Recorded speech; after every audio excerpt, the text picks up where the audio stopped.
Hello, everyone, and welcome back to Rob Has a Podcast. I'm your host, Taran Armstrong, and I'm here today with a very special deep dive interview with America's favorite player. It's Keanu. How you doing, Keanu? What's going on, brother? Thanks for having me. Very excited to have you. You reached out and you said, "Hey, I would love to chat through the game because I need to learn." Yeah. I need to be better because listen, you said on the show you want to go do the challenge. You want to be the first two-time winner. Are you still hoping to be the first two-time winner? Yeah, absolutely, man. I feel like when I said that, people that rubbed people in the house the wrong way. And it wasn't like, oh, I'm gonna be because I'm so much better than everyone. It was like, no, I just want to challenge myself. You know what I mean? There's been plenty of one-time winners. There's never been a two-time winner. I want to be the first. I don't think that's Yeah. like crazy. Listen, a lot of one-time winners they're scared to come back and try again. You know what I mean? I've already lost when people wanted me to win. So what's left? You know what I mean? Um, all right. Well, I was talking to you about this before, but really, in terms of these deep dives, it's really at the pace that you want and in the amount of depth that you want. Um, so we can just start kind of running through the preseason, running through the weeks as they go, and then any questions that you have that you want to ask me, or sort of maybe like if there are any like moments where you're like, what was happening here? You said something earlier that I was like, oh, we should record this. You said it felt like watching back like you're on the Truman Show. Yeah, yeah, dude, it felt like I was on the Truman Show because it felt like everyone wanted me out so badly that they had this like cohesive front to lie to me about everything, and I was just like, so they fabricated what I thought was real and what I thought was fake. You know what I mean? Yeah, I mean, we talked about it. So Yeah, there were definitely moments where it was just like it was really like, here's the game that's happening, and then here is the game that Keanu thinks is happening. right. And I mean, it was brutal at times to watch. But here's what I will say to you, Keanu, before we start really getting into it. Um, I was losing my mind a little bit about the strategic gameplay this season, in terms of like people continually targeting their own allies, things like that, and despite the fact that I think that you often found yourself in a position where you didn't know the true landscape of the game, you did seem to be one of the people, and I mentioned this a few times, that seemed to actually have your head straight when it came to what you should be doing. The problem is you didn't. It was like if the pieces around you were where you thought they were, you were Right. doing the right thing. Thank you. Whereas a lot of other people, they did know where the pieces were and were doing the wrong thing. Yeah, so You that just was needed, that yeah, was a problem I ran into a lot, was that like I would be trying to strategize with somebody and I would be losing my brain because I'm like, yo, if you're giving me all the information that I need, this is 100% the move you need to make. And they would never do it. And I was like, all right, well then that's one thing that I wish I could go back, was like I realized that and just like kept thinking that they were making the wrong moves. They weren't making the wrong moves. They were making the right moves for them because they were never giving me all the information. And I was just too dumb to think that they weren't doing that. You know what I mean? there were so many times where you'd be like, maybe I'm just the dumb one. Maybe I'm just got this all wrong, and I was just like, Keanu, Yeah. listen. Yeah. That was one thing that when I go back and I have that feeling, was like, maybe I'm just a dumb one. I'm like, okay, yes, I am. That's Yeah. All right. Well, let's go back. Let's talk about before you even entered the game. You knew you were going to come on. Very famously, you watched some compilations, some clips that got you in trouble with Rachel in the season. Tell me about your preparation coming into the game. so during the recruiting process, the homework, if you will, was to watch like one season. Hmm. So I saw season 26.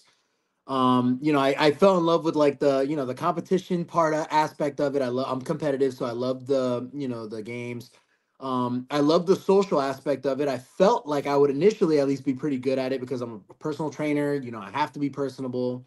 I like to think that I'm good at building connection, which, you know, in the house, there's reasons for why that was difficult at the beginning, but so I just kind of like fell in love with the game to a point where I just like binged. You know, I saw season 6, I saw season 16, 17, 20, 23, and then 26, like I said. And then, you know, there's a YouTuber that has all those like highlights of the winners and kind of breaks down their game. So I was watching a couple of those highlights.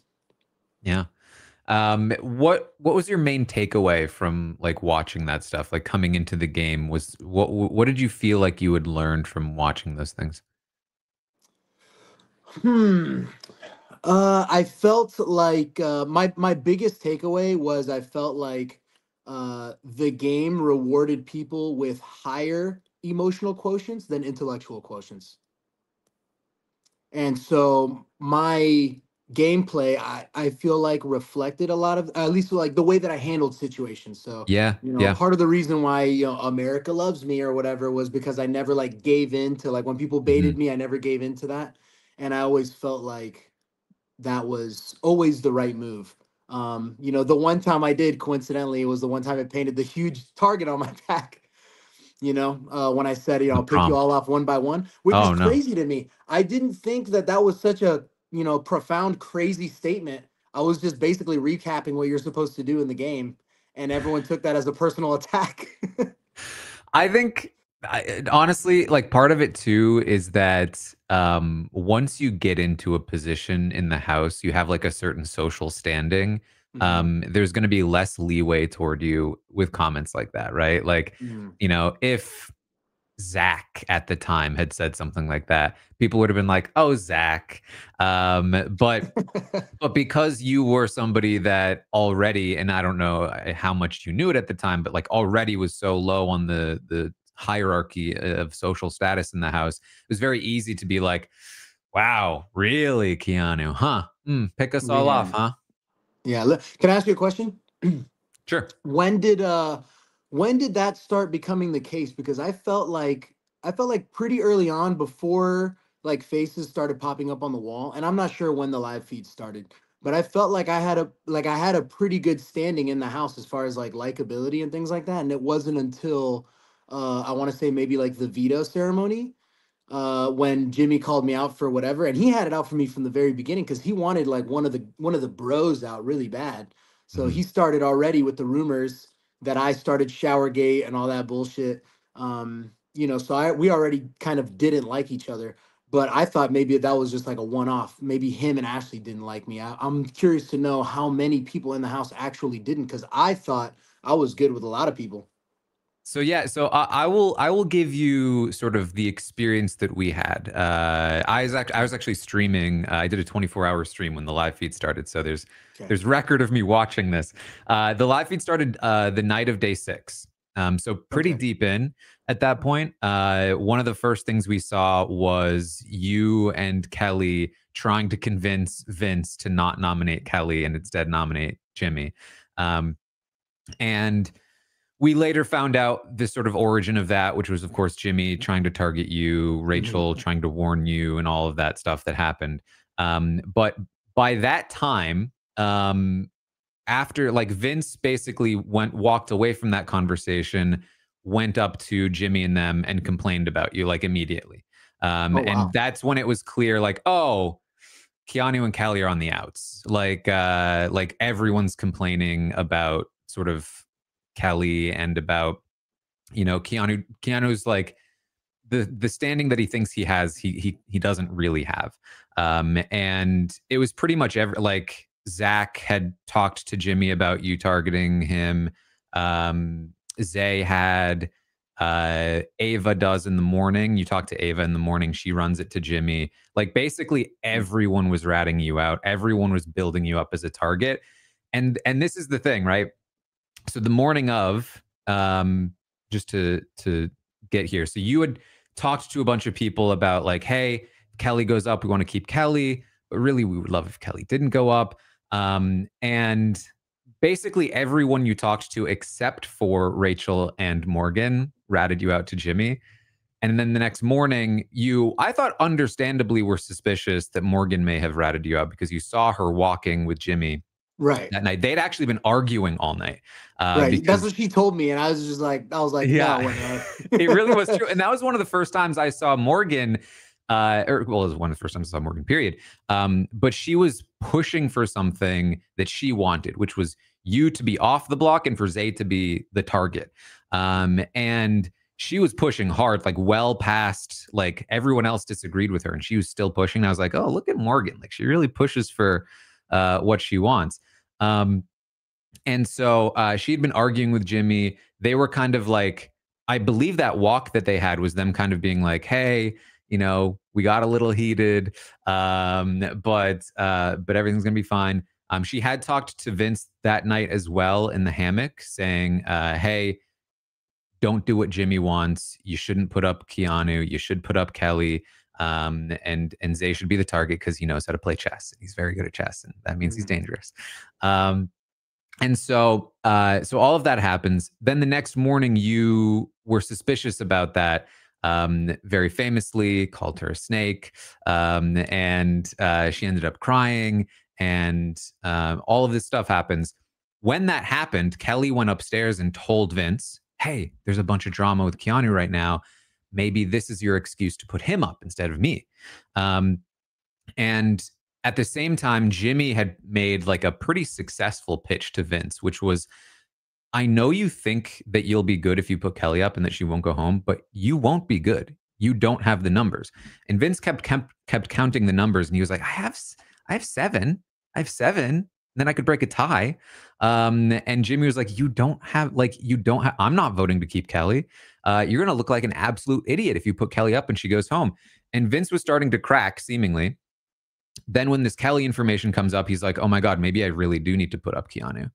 I need to talk to Riley and Morgan. Those are the two people he needed to talk to. Riley, I think for obvious reasons, he felt like, the three of you maybe had a thing at that point. Yeah. And Morgan, because already he was very deeply connected to Morgan. He talked to Riley, and Riley was like, yeah, F that guy. I don't care. I'm done with him. And then it was like, oh boy, this might actually happen. Then he talked to Rachel, and Rachel said, do not put him up. That would be a terrible idea. He's a good target to leave in the house. Various reasons. She also wanted to out. Final person he talked to before the feeds went down for the ceremony was Morgan, who said, don't do it. Don't put up Keanu. Don't do Jimmy's bidding. And so then we eventually found out you didn't go up. And so for us, for me at least, I was watching, I was like, Keanu's downstairs thinking that Morgan and Mickey did this to him. And then you talked to them, and then we're kind of like, maybe they didn't. But then thinking Rachel might have done it to you. And those were like the only two people in the house at that point that were actually sticking up for you. And it was like, oh no. Yeah, man, it's crazy because obviously, if the live feeds went on day 6, and then people wouldn't necessarily know this, but I created a final 3 with Vince and Riley on day 2, and that was what, like, dude, I was like, because I'm just like a loyal person like that, so like Mm-hmm. for me, that was like the only thing that I cared about, and so anytime Vince and Riley told me anything, I was like, so like, yes, okay, that's what it is. And they always told me like, don't trust Rachel, she's doing this, she's doing that. And at the time, I hadn't really built a good relationship with Rachel, or at least I was still thinking about her reputation more so than my personal experience with her at that time. But I was conflicted with her because I did have a good personal experience with her at the time. So it was like one of those like kind of dichotomy things where it was hard for me to trust her. And then Morgan, um you know, I don't know why I couldn't really trust her at the time. I'm trying to remember why. But I felt like she was in with like Mickey and Will and stuff. And I remember Will feeling the need to tell her that she wasn't initially a part of the people that I wanted to work with. So I was like, oh well, if he feels comfortable telling her that, and she's the one, and from my perception, talking to Jimmy and causing all this stuff, then then I don't want to be around her either. So that's really Yeah. interesting to know that the people that I did not think were with me were actually with me, and the people that I thought were like, man, the Vinnies, Rileys, Kellys, Adrian's, the people that I thought I was like ride or die with are the ones that are like, all right, let's run them over again. Yeah. Yeah, it was. And I think, to be fair to you to some degree, and I haven't spoken to Morgan yet, but like, I believe at this time, from my perspective at least, it wasn't so much that she was like, hey, I'm really sticking up for Keanu. It was more so like she had an agenda, which was Right. Zay. And in her mind, you going up was not part of that agenda. And so she was pushing for that. I don't really think that I think she felt she had a good relationship with you, and I think she was surprised when you called her out.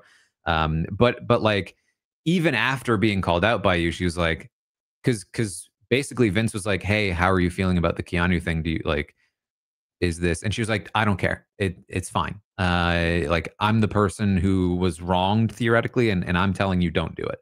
Um, Rachel, on the other hand, was confusing for me at the time, because in my view, like, it made more sense for Rachel that you go up on the block, because at the time I hadn't seen your conversation, or how she was feeling about you. Mhm. I just felt like, well, obviously she's going to want to protect Amy, so it makes more sense for Keanu to be on the block, given that Keanu will go home over Amy, and versus like Kelly, where like it's a little bit trickier and it sets up her against Vince because Vince is going to want to try to keep Kelly, which it did. Vince versus Rachel was a huge thing that week. But then she stood there and said, "No, don't put up Ken." I was like, "Rachel, what are you doing?" And then we watched the episodes and saw that conversation she had. I was like, "Oh wow, she like just genuinely wants to work with Keanu." Right. And that kind of surprised me, but yeah, from my perspective, she was pretty much the only one who like really pushed to want to work with you at that time. Um, what I will say is, like, I think that a lot of the people who were happy to throw you under the bus at that time, um, yeah, most of them continued to for the most part, but like some of them at times, because you pushed so hard to be working with them, eventually they started to go, I mean, I guess he's an ally. Like, I guess I shouldn't be actively targeting them. But this was also the season of people targeting their allies, so that wasn't even that useful. Yeah, yeah, that was really kind of disheartening. I haven't seen like the whole season or anything like that, but yeah, it was crazy to me to see how much I was fighting for people like to not go on the block or anything like that, and then for them to turn around and be like, "Oh yeah, first chance I get, he's on my block." I'm like, "Damn." It's I think that like and tell me if I'm being too preachy at you here, because you said you wanted to like learn as much as possible. And I'm somebody who hasn't Yeah, played the no, game please, before, for the please. record. Like, I'm not some arbiter of strategy. I don't claim to be by any means. But However, from what I understand, you're like the guy that's really good at breaking down people's games. So I'm here to learn 100%. thank So you. I'm not here to be like, no, I swear to God, this is no, dude. Please lay it on me, and I'm gonna receive it and use it to the best of my ability. So So something that I've observed is that there's a really, really powerful thing that happens in the house when somebody becomes an outcast, um, where it infects every interaction you have. And especially if you don't know it, right? And so we saw this a lot with Taylor, when she was in the game. She's the most extreme possible example, where like everything she said, every interaction she had was interpreted to be in the worst possible way, mhm. and every relationship she tried to build was not on equal footing. It was not on equal ground. Okay. Anytime she built a relationship with somebody, it was like, oh well, we are deigning to allow you into our circle. We have bestowed upon you this grace, and so if you slip up, if you disappoint us in any way, then how dare you? Because Hmm. we let you in. We did you a favor by talking to you, by letting you in this circle, as opposed to like the power of, say, a first HOH. It's the other way around. The first HOH is like, hey, I'm bringing you in. I'm keeping you safe. And so, that sort of like that situation is very difficult to get yourself out of. Taylor was able to very quickly recognize where she was, and of course, over the course of her season, like really. I don't remember if you said you watched 24, but I didn't, but I've seen like the highlights and stuff. Yeah. yes. Uh, it's a very useful one for like not that the show itself like fully showcases it, but like and I mean Ashley's a fairly good example as well of somebody who was able to because she also had some trouble in the early portion of the Right. season being respected. And so you know, what you saw with Ashley was that like anytime she got caught doing something, it was way worse than anytime anybody else got caught doing something. She gets a reputation for being like a loudmouth, you know, somebody who says too much because she can't trust as many people to hold her secrets, right? Like other people were saying just as much. It's just that like they had more allies and they had more social standing, and therefore they didn't get labeled as somebody who was spreading around too much information because it didn't matter as much for them. So, so I guess like all of that to say that like I think probably the bonds that you made were genuine initially, but then as your social standing started to drop, the willingness to like hold on to that probably diminished. And it was like, Okay. well, am I going to risk my own social standing by going down with the ship, or am I going to just let him go? And especially early on in the season when it's like, I just met the guy, like, I imagine that's part of it, but I can't speak to these specific examples because the feeds weren't on, unfortunately. Yeah. But that definitely was the case later on in the season. There was a lot of like motivation for some of these early votes, like the Adrian vote, the Adrian nomination itself was like, hey, do we want to be associated with like the outcasts, the Kellys and the Keanus? Do we want to be in that group, or do we want to be in the group that has like more people, the larger majority group? Because there's Yeah. something scary about having our own social standing fall. And so I think that really hurt you. And unfortunately, because you weren't able to like recognize that position, it was really difficult for you to climb out of it because you stayed in your bubble, which was very easy for people to like just keep you there. Does that make Yeah. sense? Yeah. Yeah, I think there's a huge part of it too that I was kind of like I'm okay in being in that position, like with my back against the wall and stuff like that. So I never felt, and this is probably something obviously that I could work on in the future, but I never felt the need to try and like necessarily dig myself out of that because I felt very confident in my ability to continue to win until I eventually got myself out of it. But I guess I needed more social skills or, needed to understand, like you said, where I was and my position in the house in order to be able to even climb out of that hole to begin with. Because I didn't feel like I started climbing out of that hole until I got like the little butler costume and then I was forced to interact with people. I know you have someone else that's on the podcast too. I don't know his name, but he was saying that I was like dead wrong about feeling like my social game turned around when I got the Butler costume. But that's really like the opportunity that I needed to actually start conversing with people and start doing things that changed my social game to begin with. So that was kind of like my view on it was like, I'll get out of it eventually. Yeah, well, the announcer had something to say about it. Keanu got an enormous ass.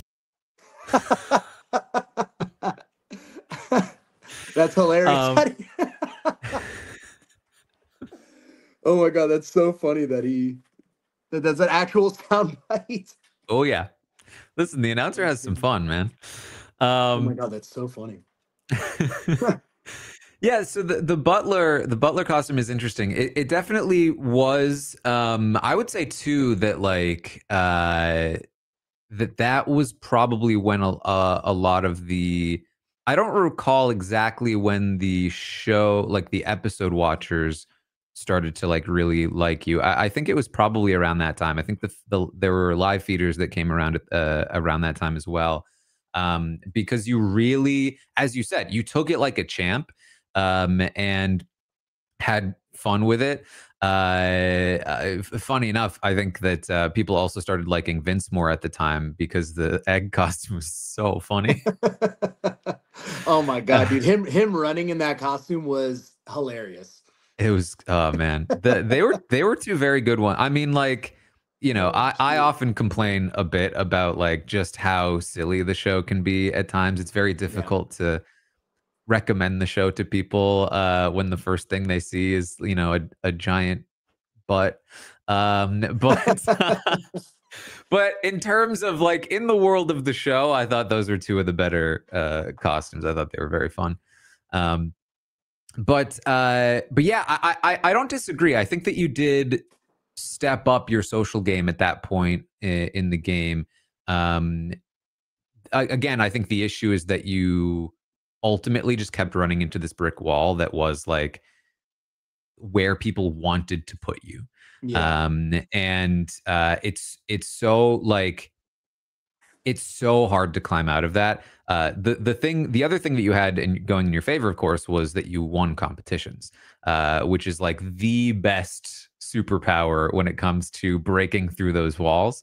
And so I think we can sort of talk through uh, that once we get there. But just to make sure we don't miss anything from the first week, uh, is there anything else from that week that you're interested in like examining? Oh yeah. So so I got flamed for this online like hardcore. People were comparing me to Devin from season 16. But like that whole 10-person alliance, I can't even Oh remember yeah. how many people it was. Yeah, like people thought I was like legitimately trying to create a 10-person alliance. Like I didn't just do that out of thin air and was like, "Hey guys, today's a great day to create an alliance." Like the whole reason I even did that in the first place was because the perception in the house was basically, or at least from my perception, that the perception of the house was Jimmy and the girls versus Kelly and the guys. Mhm. And then I believe Will also fell into the category of like the girls as well. So Jimmy and Will and the girls versus Kelly and the guys. And at the time, I knew that Jimmy was really like coming after me specifically for whatever reason. That was when I found out he started, me saying I was the one behind Showergate and all that BS. And so he had him and Will and all the girls. So that's like 8 or 9 people. So I was trying to tell everyone in the house, like, hey, look, there's this is going on. Like, we need to band together. And I believe I tried to just get, the 6 people that I was working with plus Ava and Lauren, I believe was kind of like in the middle there, hadn't really chosen a side. But with Lauren came Catherine, so I kind of included them, So I think people thought I was like just trying to create like this 10-person alliance. But in the core of that like 10-person alliance, there was like a core six, and then Mhm. within that core six was my what I thought was my final three that I was staying true to no matter what, which was Riley and Vince. So I don't think that that's necessarily like the wrong move. I know that a 10-person alliance is probably way too big. But I made it very clear to like the core six that like, hey, Zay and Zay, Zach, Lauren, and Catherine, they're kind of like hired guns. We just need them for numbers, but these are the six. And Mhm. then, I thought I made that very clear, but apparently not. Well, I mean, it's again a thing where like in a vacuum, it's not a bad setup, right? Like it doesn't it's not like that is the bomb squad structure that Derek eventually, ran to the end with the Right. detonators. But then like when you are the person that everyone's like, oh no, that's Keanu, Right. then it becomes like, oh well, he's delusional. Like, what is he talking about? A 10-person alliance?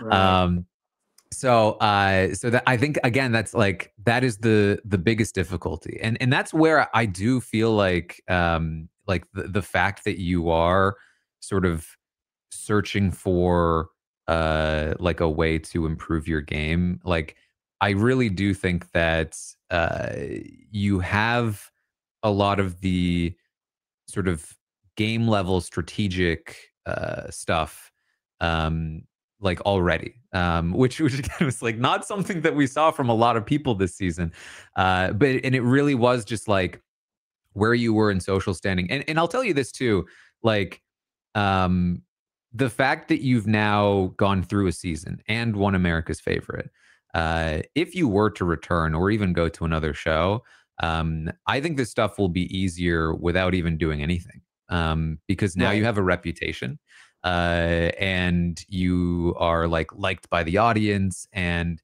if you came onto a Big Brother season, you'll probably have a fan on the cast. You know, you'll probably have an easier time of it, just baseline.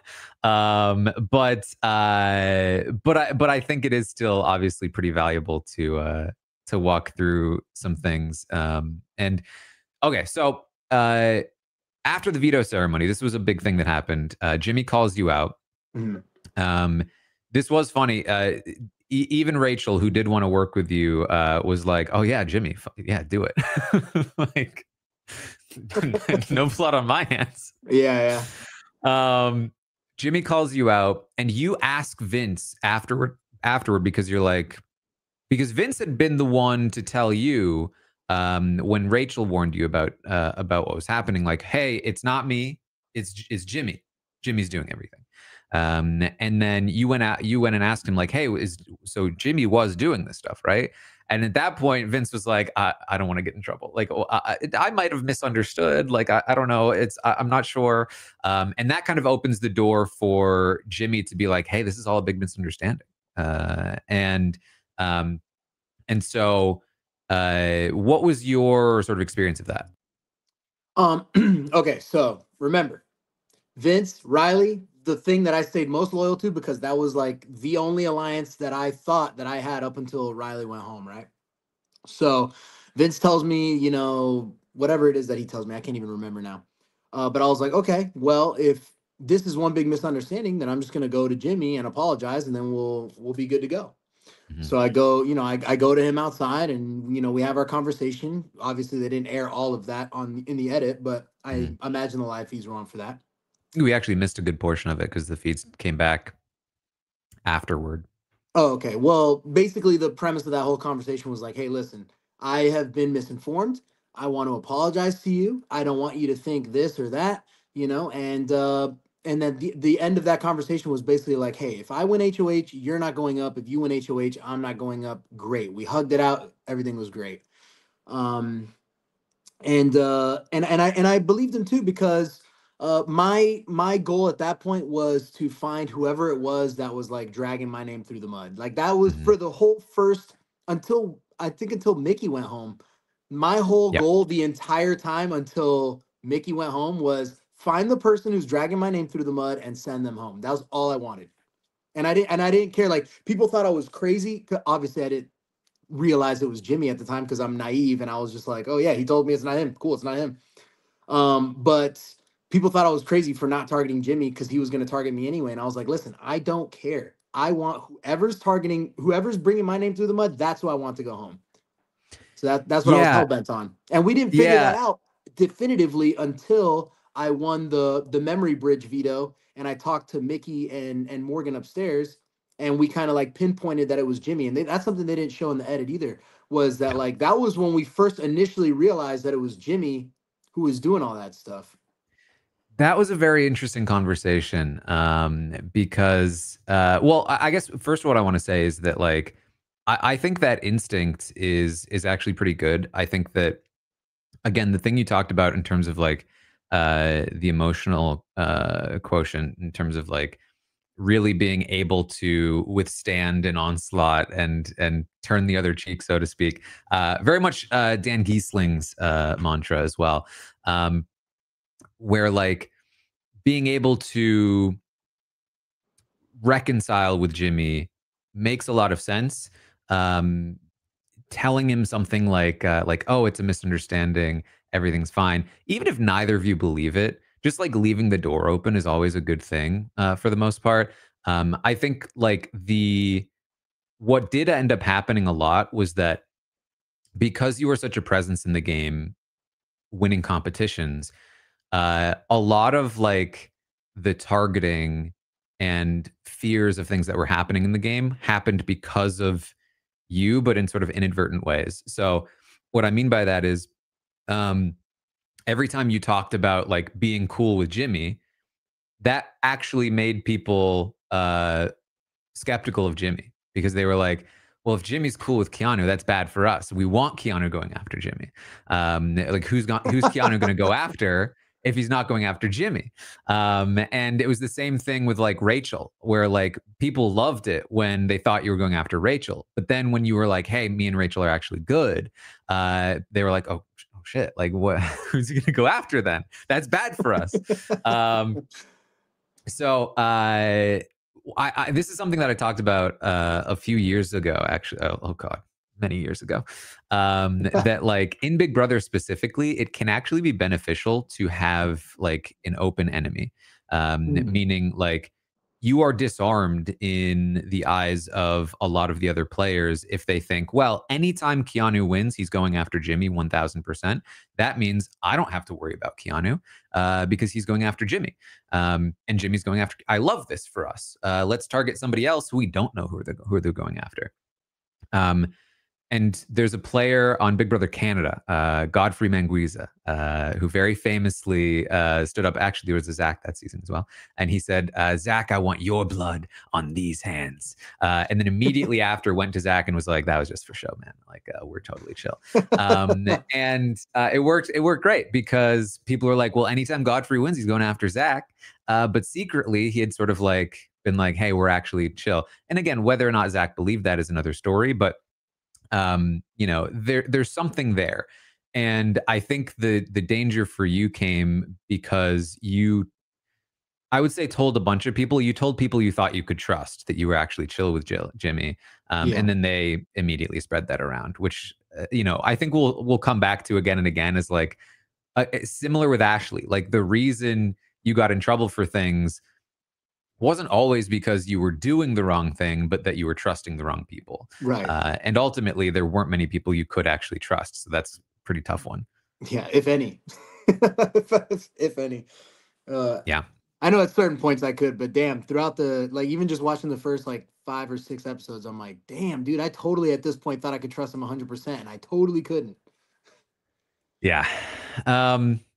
So you do have this is when you started to really frustrate me at times because you had, I don't know if you've I think one of them made an episode. One of your conversations with Rachel, but you had I think 3 of them where Rachel is trying to tell you facts.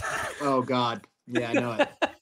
Like, hey, Vince was trying to, maybe put you up. Hey, Jimmy was doing this stuff. Hey, you can't trust Zay. You can't trust Zach. And these were true statements. Now, what I will say is they were true statements in the hopes that she could win you over and get your vote and work with you. Like there was an agenda there and you saw the agenda, but you didn't believe the facts. And so your part of the conversation was often like this very I would say fairly dismissive kind of like, Rachel, come on. Yeah. And she could tell that you were not believing a word she said and not trusting her, and she'd be like, Keanu, what, I'm telling you that, like, why aren't you? And you'd be like, what do you mean? I believe you. Yeah, fine. And then the conversation was but then the conversation would end and you'd be like I would believe anything she'd say, and then she would leave the conversation and be like, oh my God, this guy. Yeah, I know. See, a lot of that was predicated on the fact that I just like the people that I trusted 100% at the time, obviously I couldn't, but they would always be telling me like, hey, listen, you can't trust Rachel for XYZ reason. And like there was always a part of me that was conflicted. That was like, I felt like I could trust her because of like that moment that, we had where she had me open up.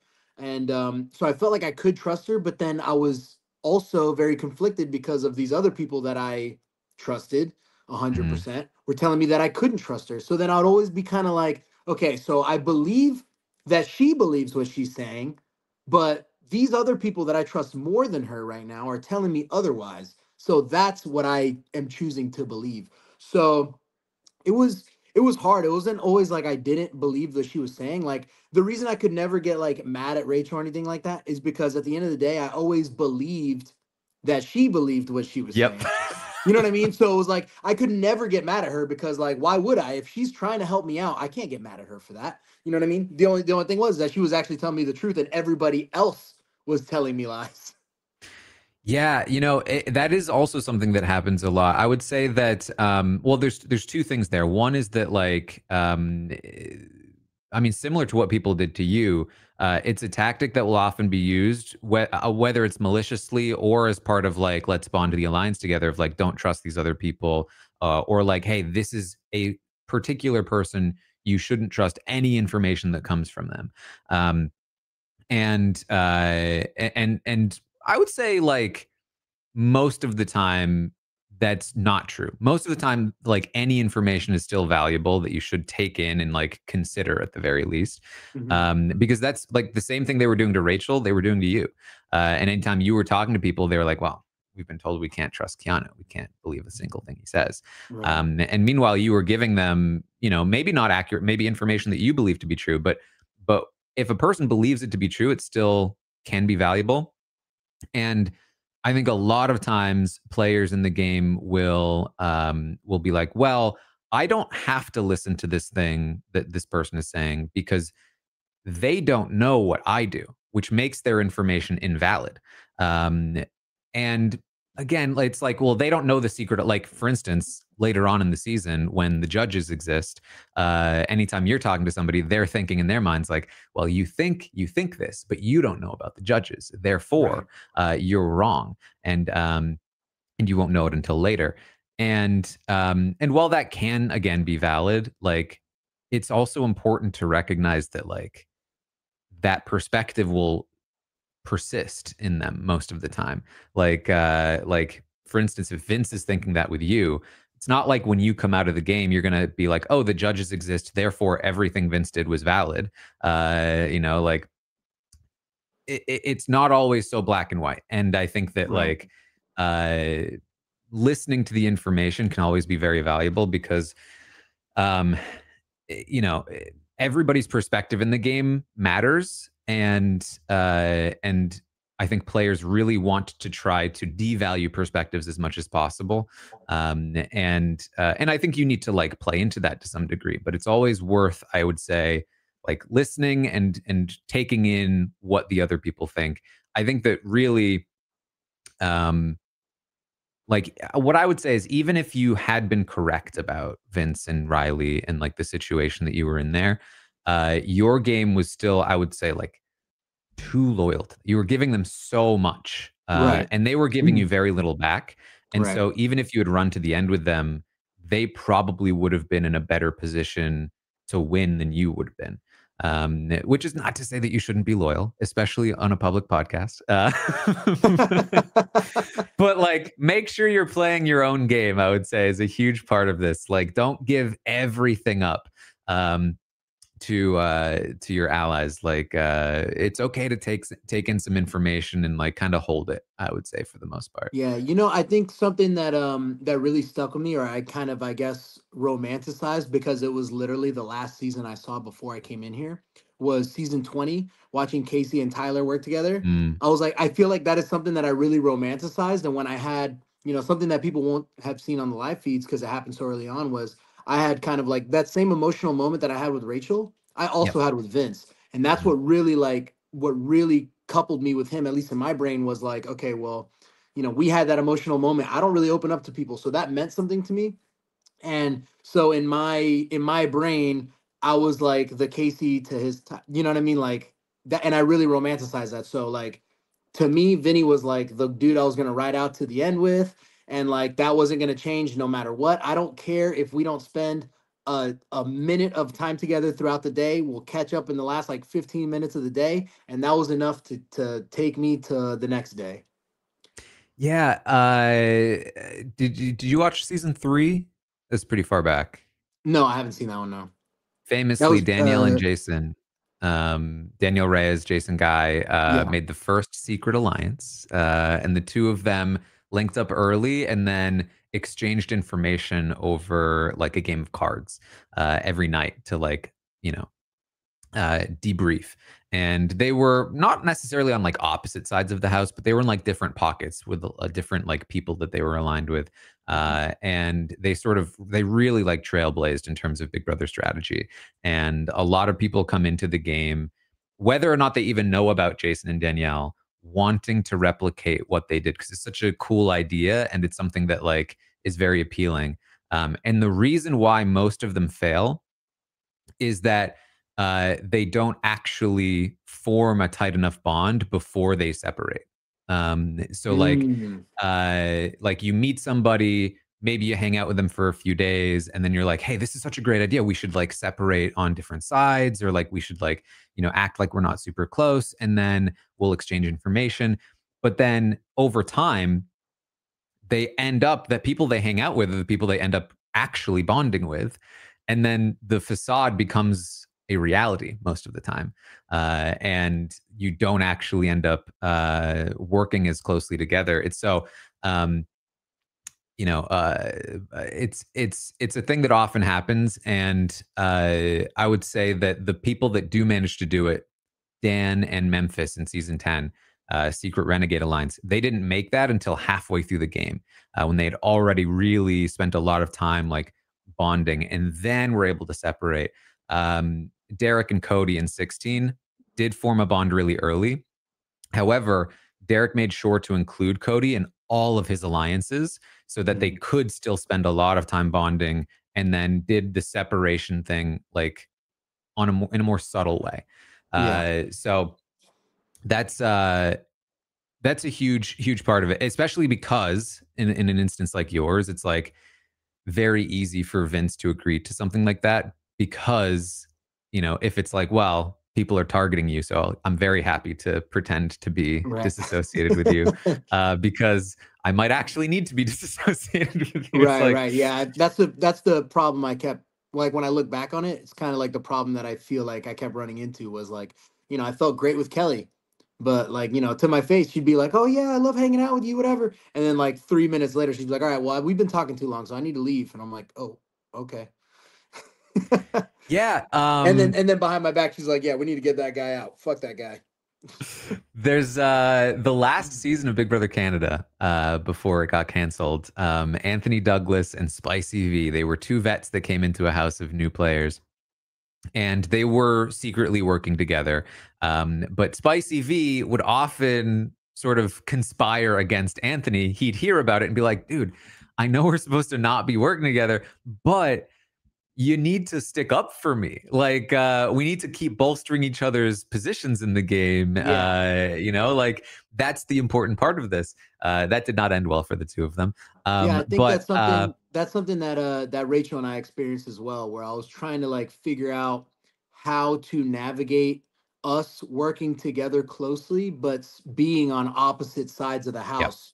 And I remember that was a conversation we had in the storage room. I don't know if that mhm. made it into the live feeds or not, but Yeah, I remember that one. where I was like talking to Morgan, I think, or something like that, and I was like, "Yeah, Rachel, we can't have her in the jury. She's too emotional." But like secretly, I was like, "Yeah, we do. We want her in there." And then I told Rachel, I was like, "Yeah, I told her we weren't working together, so it's all good. We don't want you in the jury." And she was like, "What?" Yeah. And she's like, "You don't do that. You need to bolster our position." I was like, "Okay, that makes sense." Well, it makes sense that you wouldn't have come at it from that angle because you'd spent at that point, that was probably in the 40s, probably in terms of days.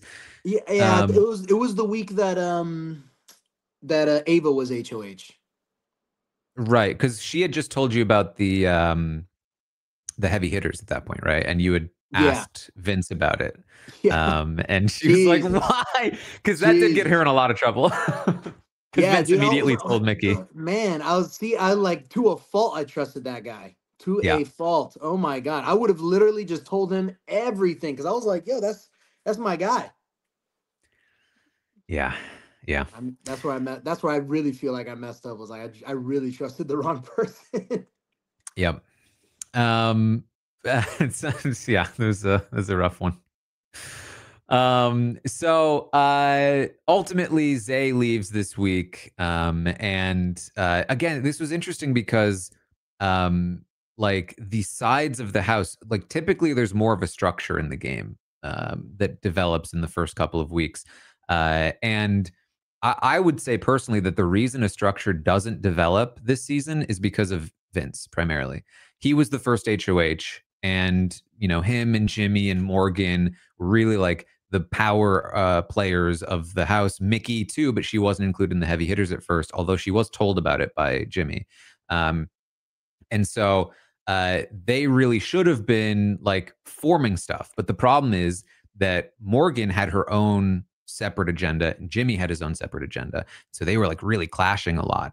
And Vince is not the kind of player that like actively creates structure.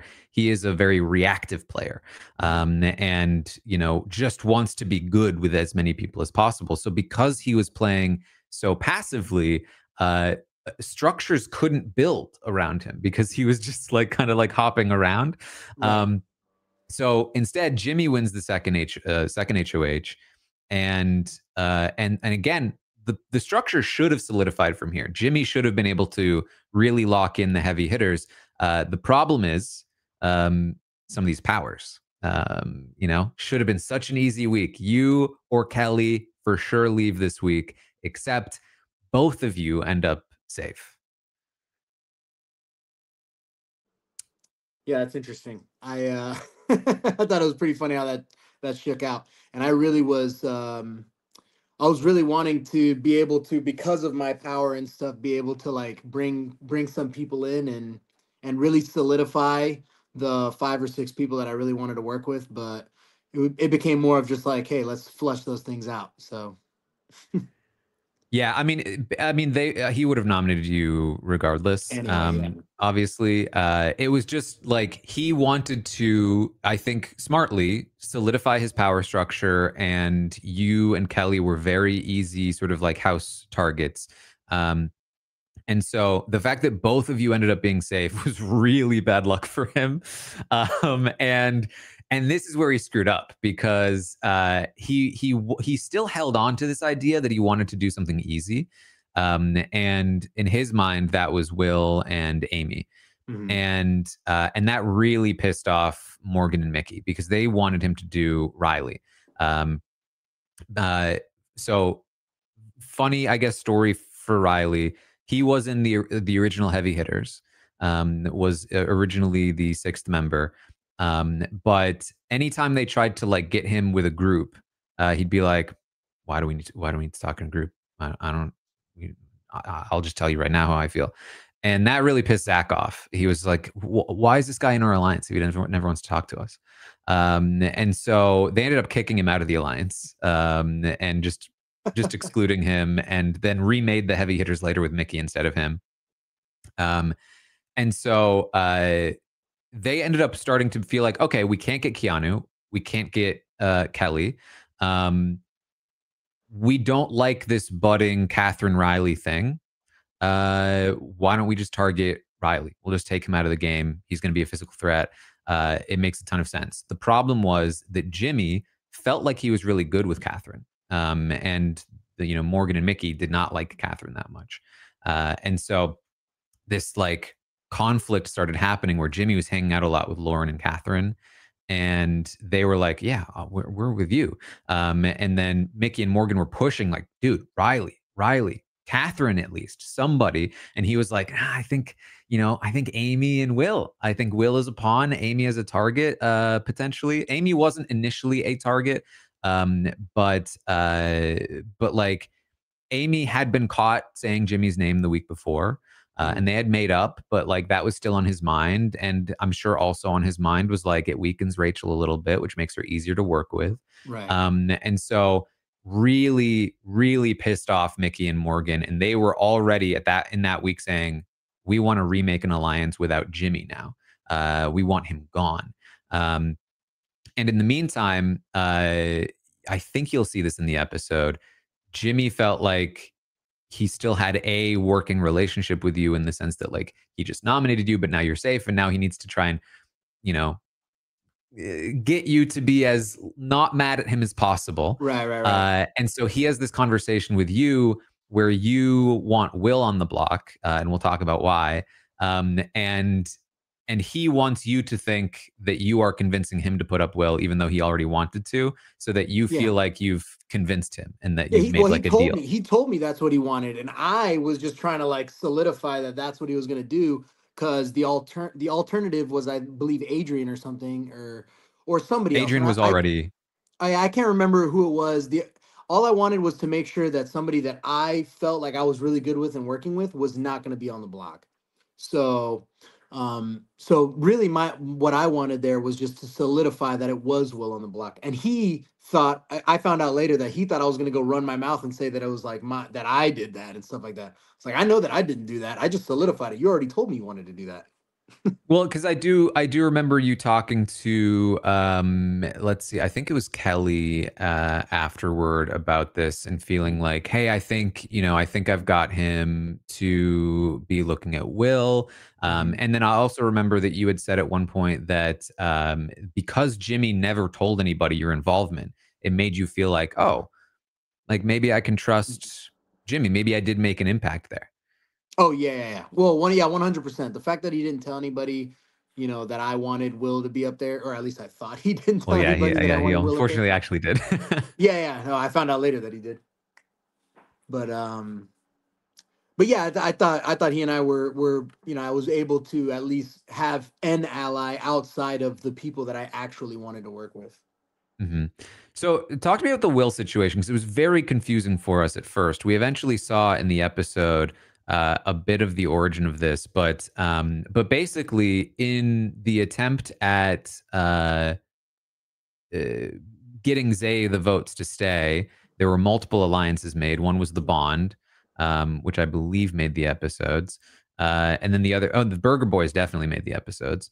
They were both just like fake alliances, basically, in an attempt Um, to get votes to get Zay to stay, which didn't work anyway.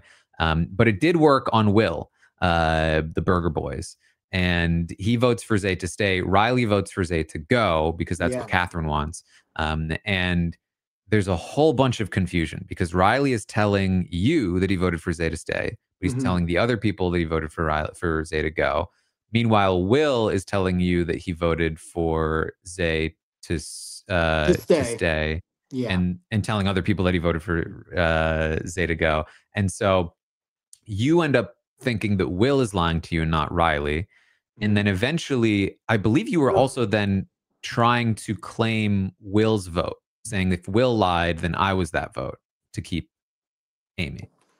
Amy, move. Sorry, my dog's going crazy because they're blowing leaf blowers out here. Oh yeah. Um, so what happened there was, okay. So remember, I thought Vince and Riley, ride or die.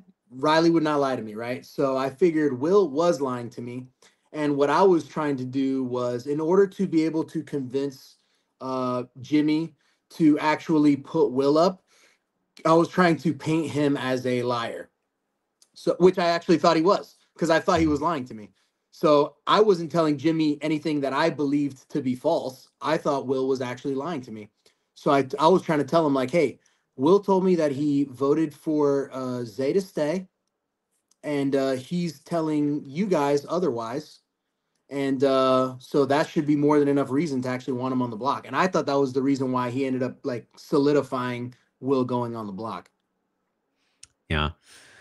Um, yeah, I mean, ultimately, they because Will had admitted his vote, they were just like, well, we already know where Will voted. Like, the Will's vote is already accounted for, and it was part of why he went up. I think his vote, he did screw up voting in that way, but. Same thing for Adrian, who had just sort of said like, "This is how I'm voting," and it's not with the majority. They're Mhm. like, "Well, we can't work with Adrian." So ultimately, this ends with Amy's eviction, of course. Is there anything else from week 2 that you wanted to bring up? No, I don't think, unless there was anything, pertaining to me specifically that was like big that week. Yeah, most of the drama was, I mean, that became relevant to you was this Mickey Morgan stuff because it eventually comes back around once Mickey is HOH. Of course, we'll get Right. there. Right. So Lauren wins the week 3 HOH, and she actually initially wants to nominate Will, who she's never talked to, even though she's in an alliance with, you and Ashley. And Kelly, being a potential person who might volunteer, actually turns her away from Ashley as an initial nom because Kelly's Wow. volunteering. Wow. Yeah. Wow. It was actually Kelly. it was Vince's suggestion. Even though like in Vince's perfect world would have been Ashley evicted this week. But it was him that suggested, like, well, hey, if you're worried about any of these nominees, like Kelly might volunteer. And then Kelly Wow. did volunteer. And then all kinds of drama, not super relevant to you, but all kinds of drama last minute before her nomination, because she almost doesn't nominate Will and almost nominates Adrian, almost nominates Ashley. And it's a very funny moment. She's like talking to a bunch of people in the wine room. She like walks out of the wine room like she's on The Walking Dead, and she's like, what do I do? What do I do? Oh my God. So then, yeah, she makes her nominations. And so this is when you really start to, because with Amy gone, this is sort of my perspective on how you saw it. It felt like you were like, oh, Rachel's not that powerful right now, at least. She lost to Amy. She couldn't win that vote, especially in your mind. Like, you had all these people that were connected to each other in some way or another, and they were all telling you like Rachel was not trustworthy, Rachel was on the bottom to some degree. And so you, again, I would say correctly, in given that information, think, well, if these people are not connected, they're not powerful, then I should be reaching out to them. I should be like developing some kind of connection with them, especially if I already have a connection with Rachel. And so with Rachel and with Jimmy, you start to sort of try to develop some kind of like under the radar bond. And so, of course, what was interesting about that is that it was actually the reverse, right? Like they were actually in the power, closer to the power positions. Both of them did have their own difficulties within the power structure. But their connection to you, from Jimmy's perspective, was just keeping him safe. From Rachel's perspective, was exactly what you were trying to do with Rachel. And so your conversations, again, were very funny. Wow. Wow. So what were the conversations that we were having that were kind of like the opposite? So I mean, toward the end of this week, of course, when you have a conversation with both her and Jimmy separately, where you're trying to be like, hey, get in on the majority here. The majority's voting to keep Adrian. Right. Oh, that's right. That's right. When I was trying to get Adrian safe. Right. And so right, yeah, like because I thought they were kind of like, from my perspective, they were both kind of like right in the middle there. Right. Yeah. That's right. I remember now. Yeah. Like, hey, get on the side that we're on while the going's good, Yeah, and they were like, I think I even made a comment about throwing Rachel a life vest or something. Yeah. And meanwhile, Rachel was like, Keanu, I don't think you have the votes. And you were like, Rachel. Yeah. Well, hey, to be fair, I mean, as far as I know, I'm not 100% sure, but as far as I know, Vinny and Zach flipping at the last second thing. So at least we could have made it a tie. So I felt like all we needed was Rachel or Jimmy, not even both. Yeah. That is very fair, because I would say Rachel's confidence in the votes was unwarranted. It was actually a lot closer than she thought. It was just that really both of your confidence in the votes were unwarranted, because Vinny and Zach were really all over the place. This is good. I didn't realize how long we were going to be doing this for. Listen, however, like the pace you want to go, we can always sort of speed up or whatever. I'm having a great time breaking down week by week. Like, so I'm here for it. Cool. Okay. So how many episodes did you get to in terms of like? I've got it for no particular reason. The last episode I saw was I Believe You Have a Prompt. Okay. So that means you still that was Mickey's HOH. Mickey's HOH. Okay, so you've still seen these episodes. I don't remember how much they showed of the Zach and Vinny teeter-totter. Yeah, But that's why I was saying. To my knowledge, it was actually a last second thing, as far as I know. is that coming from what they told you? Because they did lie. Yeah, that's coming from what they Okay. from what they told me. All right. So this will be interesting, I guess. First of all, of course, the getting Adrian up on the block in the first place was quite the coup. Mhm. He never should have been on the block. Oh, This okay. was Wow. wild. It- Lauren didn't want him on the block. Vinny and Zach, neither of them wanted him on the block. But there was a very effective push from Ashley, from Mickey, Morgan, Jimmy. They all went up one after another, really putting the fear of God into Lauren about like, hey, you know, you wouldn't want to be on Keanu's side, would you? And that was the big thing too, is that like she had talked to you and you had offered to even take the blame for the nomination. Um, but then that sort of backfired because then she was like, well, I don't want Keanu taking credit for like what I'm doing. I don't want to be associated with, I don't want to be on Right. that side. Right. And so she really was worried about being lumped in with, the outcasts, so to speak, and being on the wrong side of things. And so she felt like the way to keep everyone happy was to put Adrian up instead of Ashley. And this is where, like, I talk about the strength of those things.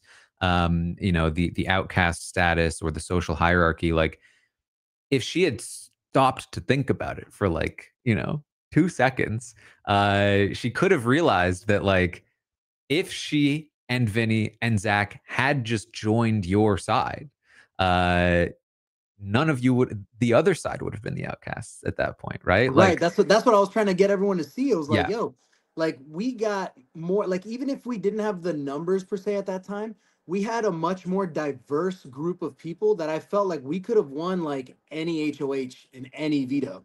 So that's yeah, what I was trying to get everyone to see was like, guys, like we might not have the numbers right now. We might not be the cool kids, but we are like much more diverse and we have the ability to win on any given week. Like, why aren't we doing this? hmm, And I think just from what I'm understanding is my social standing was literally like in the negatives, that yeah. people were more scared to join me, even if it meant being a part of a stronger group. Yep, that's exactly what it was. That basically, I would say, obviously, there's so many things that factor into each decision, and so many people that you might want to credit. Mickey was a huge force in terms of driving the Adrian nomination. Ashley did a really great job of like scaring Vince into submission, being like, Vince, I know you have a lot of influence over Lauren, so if I don't go up, I'm gonna really thank you. And he was like, well, that's a lot of pressure. And then he later told Morgan, like, so that means that if she does go up, that I'm gonna be the one she blames. And so I was losing my mind that week at Vince and Zach because I was like, Lauren Lauren at this point is just like, please tell me what to do. I can't decide. I'm not Oh my sure. God. I And I'm know it. just like, Vince, Zach, just tell her to put up Ashley. Just be like, this is what we have to do. And they just wouldn't do it until the very last minute when it was like far too late. So all of this is happening. And then Adrian goes up on the block. And Adrian, I will also say, um, I would say fell victim to the same thing where like Adrian was telling people he was going to target you. He was even telling the cameras he was going to target you, even though you were one of his only allies at that point. It wasn't until toward the end of the week that he was like, maybe I shouldn't be targeting Keanu. Like, maybe that's not a smart thing to do for me. Um, but Yeah, that made me really upset when he pulled me into the back room saying, like, hey man, I have your vote, right? I was like, brother, yes, I've been advocating for you all week. What's going on here? that was why he fell into everyone's telling him you can't trust Keanu. And he was like, I can't trust Keanu. Mhm. He also hates liars. I don't know if you've heard. Um, so so with Adrian on the block, same pressure applied. It was like you can keep Adrian against Will, but if you do that, you'll piss off all these people that you just, capitulated to in the first place. So the idea is like, well, why would we lose all of the social standing we just garnered by putting Adrian up in the first place by keeping him? We should have just not put him on the block in the first place, which, Right. yeah, you should have. But it was still like building momentum. Lauren really wanted to do it. Lauren wanted to break the tie and keep Adrian. By the night before the vote, she was like, guys, I'm ready. Let's do it. Morning of, she was like, let's do it. And it was actually Vinny and Zach that held her back because they really wanted to not make it a tie. They still had strong connections to players, specifically Morgan, on the other side that they wouldn't want to piss off. And so they were trying to get more. They didn't want it to be a tie. They wanted to get more votes. So they tried with Rachel and Jimmy. You tried with Rachel and Jimmy. Didn't work. They tried they tested the waters, just very dipped their toes in with Morgan, and didn't work. So then they were like, what about Ava? What if we got Ava's vote? And so they went to Ava and they made a hard push to get Ava to flip her vote with them. And then if Ava had gone with them, they would have done it. But it was actually Ava that was like, frankly, guys, I don't think that's a smart idea. Do you really want to be on the side with Keanu? Frankly, I think that's not very smart. And Zach was like, oh my God, it's not very smart. And seemingly Ava completely just has them backing off on the idea entirely. And so while Lauren is like, I'm ready to do it, they say, I don't think we should. And so that was basically the night before. They had been convinced not to do it. And then the morning of, they locked it in. We're not doing it. And then, so of course, right afterward, Vinny basically blames Zach for it. Yeah. Oh, well. Hey, listen, man, I in that moment when I was speaking to him, it felt like a very human thing. He's called himself a spineless weasel and all those things. And yeah, man, I felt for him. He felt like he didn't want to be on the wrong side of the vote. And the way he made it sound to me was that he fell victim to a very human emotion. And I was like, dude, all right, don't worry about it. Don't worry about it. We'll get through this. All we got to do is win the next HOH. And that's just me being dumb again. Just choosing to believe him. And yeah, I think that'll forever go down as like my biggest mistake, was just riding with him from like day 2 literally to day 77. Yeah, I would say at this, because this is the first big moment where you see from actions that like Vinny did not do what he said he was going to do. That like if he was on board, he should have been there. He's saying he screwed up. He's saying he made a mistake. And to your credit, you do look at him sideways from this point forward. But what I think the issue for you came in that, despite the fact that you started looking at him sideways, it didn't actually change the way you interacted with him all that much. You still ended up telling him all of the information that you had, and you still ended up like giving him stuff that he would use then to bury you. And so it's really, I think, at this point that, like, given the evidence that you had, it really was the time to be like, okay, I need to stop telling him things because I don't know for sure that I can trust him. Yeah, I agree. No, I 100% agree. That was very dumb of me. But there's like a weird, overwhelming like feeling, because like as just on a human level, Vinny actually reminds me of a lot. And I commented at this on, I believe, one of your guys' videos, that he reminded me a lot of one of my actual brothers.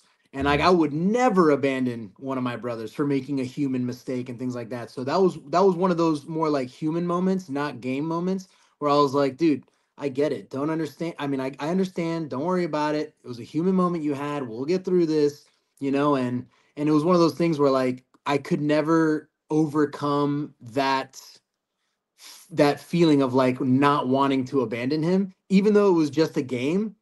In those moments, for me, it was more of like a brotherhood thing, not a game. And I feel like he really capitalized on my kindness when it came to that. And that was why I made, that speech about taking my kindness for weakness and stuff like that. And even in spite of saying that, I still was like, don't worry, bro. I love you, man. Don't worry. I mean, the thing is, like, to some degree, I think that is an admirable quality like in real life. You know, like, you know, if he really was your brother. And I think that like holding that or sort of uh like if somebody comes to you and they say, "I'm so sorry, I screwed up." I think it's fair to, again, similar to the Jimmy situation, be like, "Yeah, yeah, it's fine." It really is just like making sure you hold it in your back pocket. Um, Yeah. and I would say in particular, and this can like maybe bring this up a little bit, but like I think it really played into sort of a perception that you had of your relationship with Vinny and the relationship you had with Riley, that like uh I think that like really fit into what you wanted, the kind of relationship you wanted to have with them Mhm. rather than the relationship you actually had, if that makes sense. Right, right. Yeah, no, 100%. Like I said, Yeah. I really like romanticized that whole like duo thing, and I really thought I had that in both Vince and Riley. Mhm.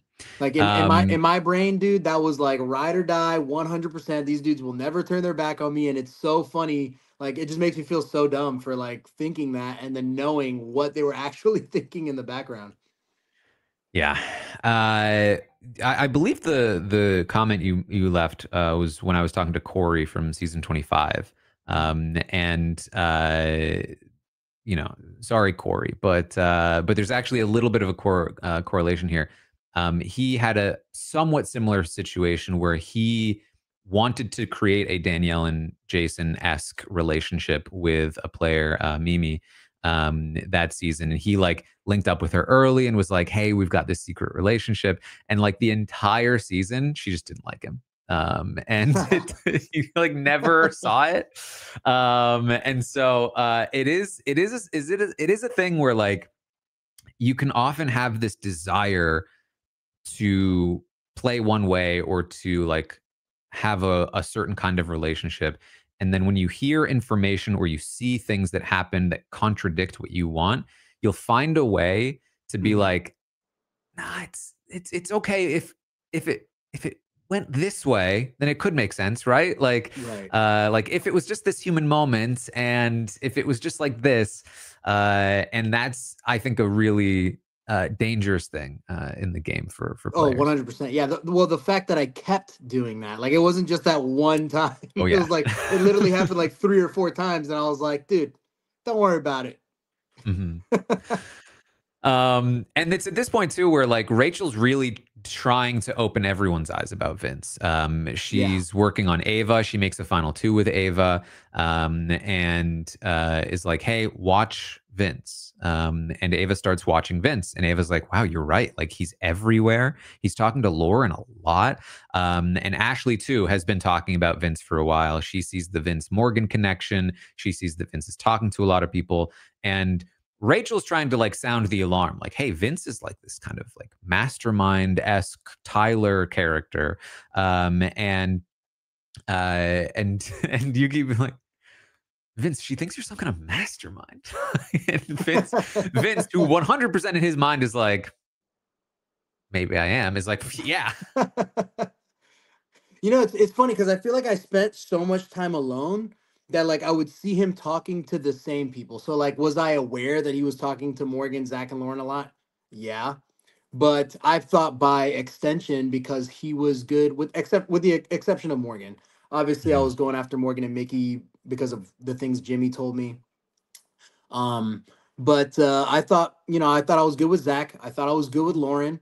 So it never really like bothered me, and I never really saw him talking to a lot of other people. And I think that was mostly just because at that particular time I was spending a lot of time alone because no one was spending time with me.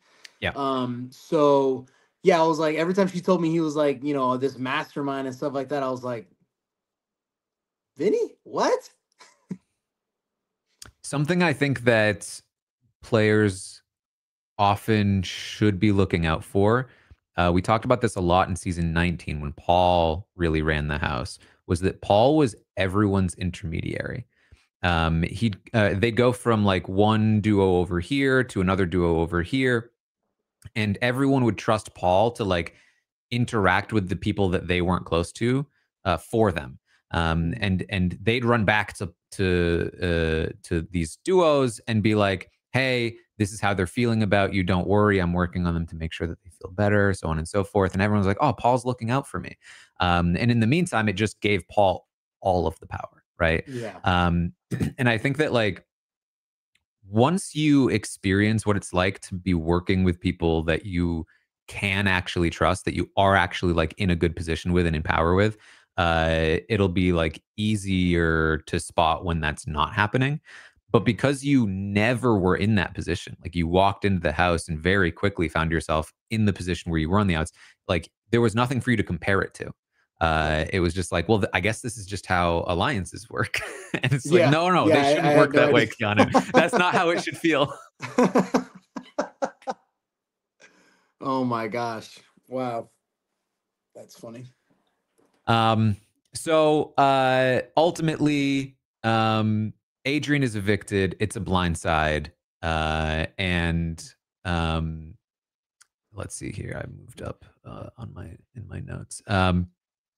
So Riley wins the next HOH, and Vince immediately is throwing Zach right under the bus, which I did find amusing. I thought it was actually, I would say, one of Vince's more successful, like active plays, because he really, like, even though Kelly was pretty upset with him, and I mean, everyone was upset with him, but like, he really was able to fully throw Zach under the bus, and Zach had no idea. And Zach fully like went with the company line, while Vince was able to be like, it's Zach's fault.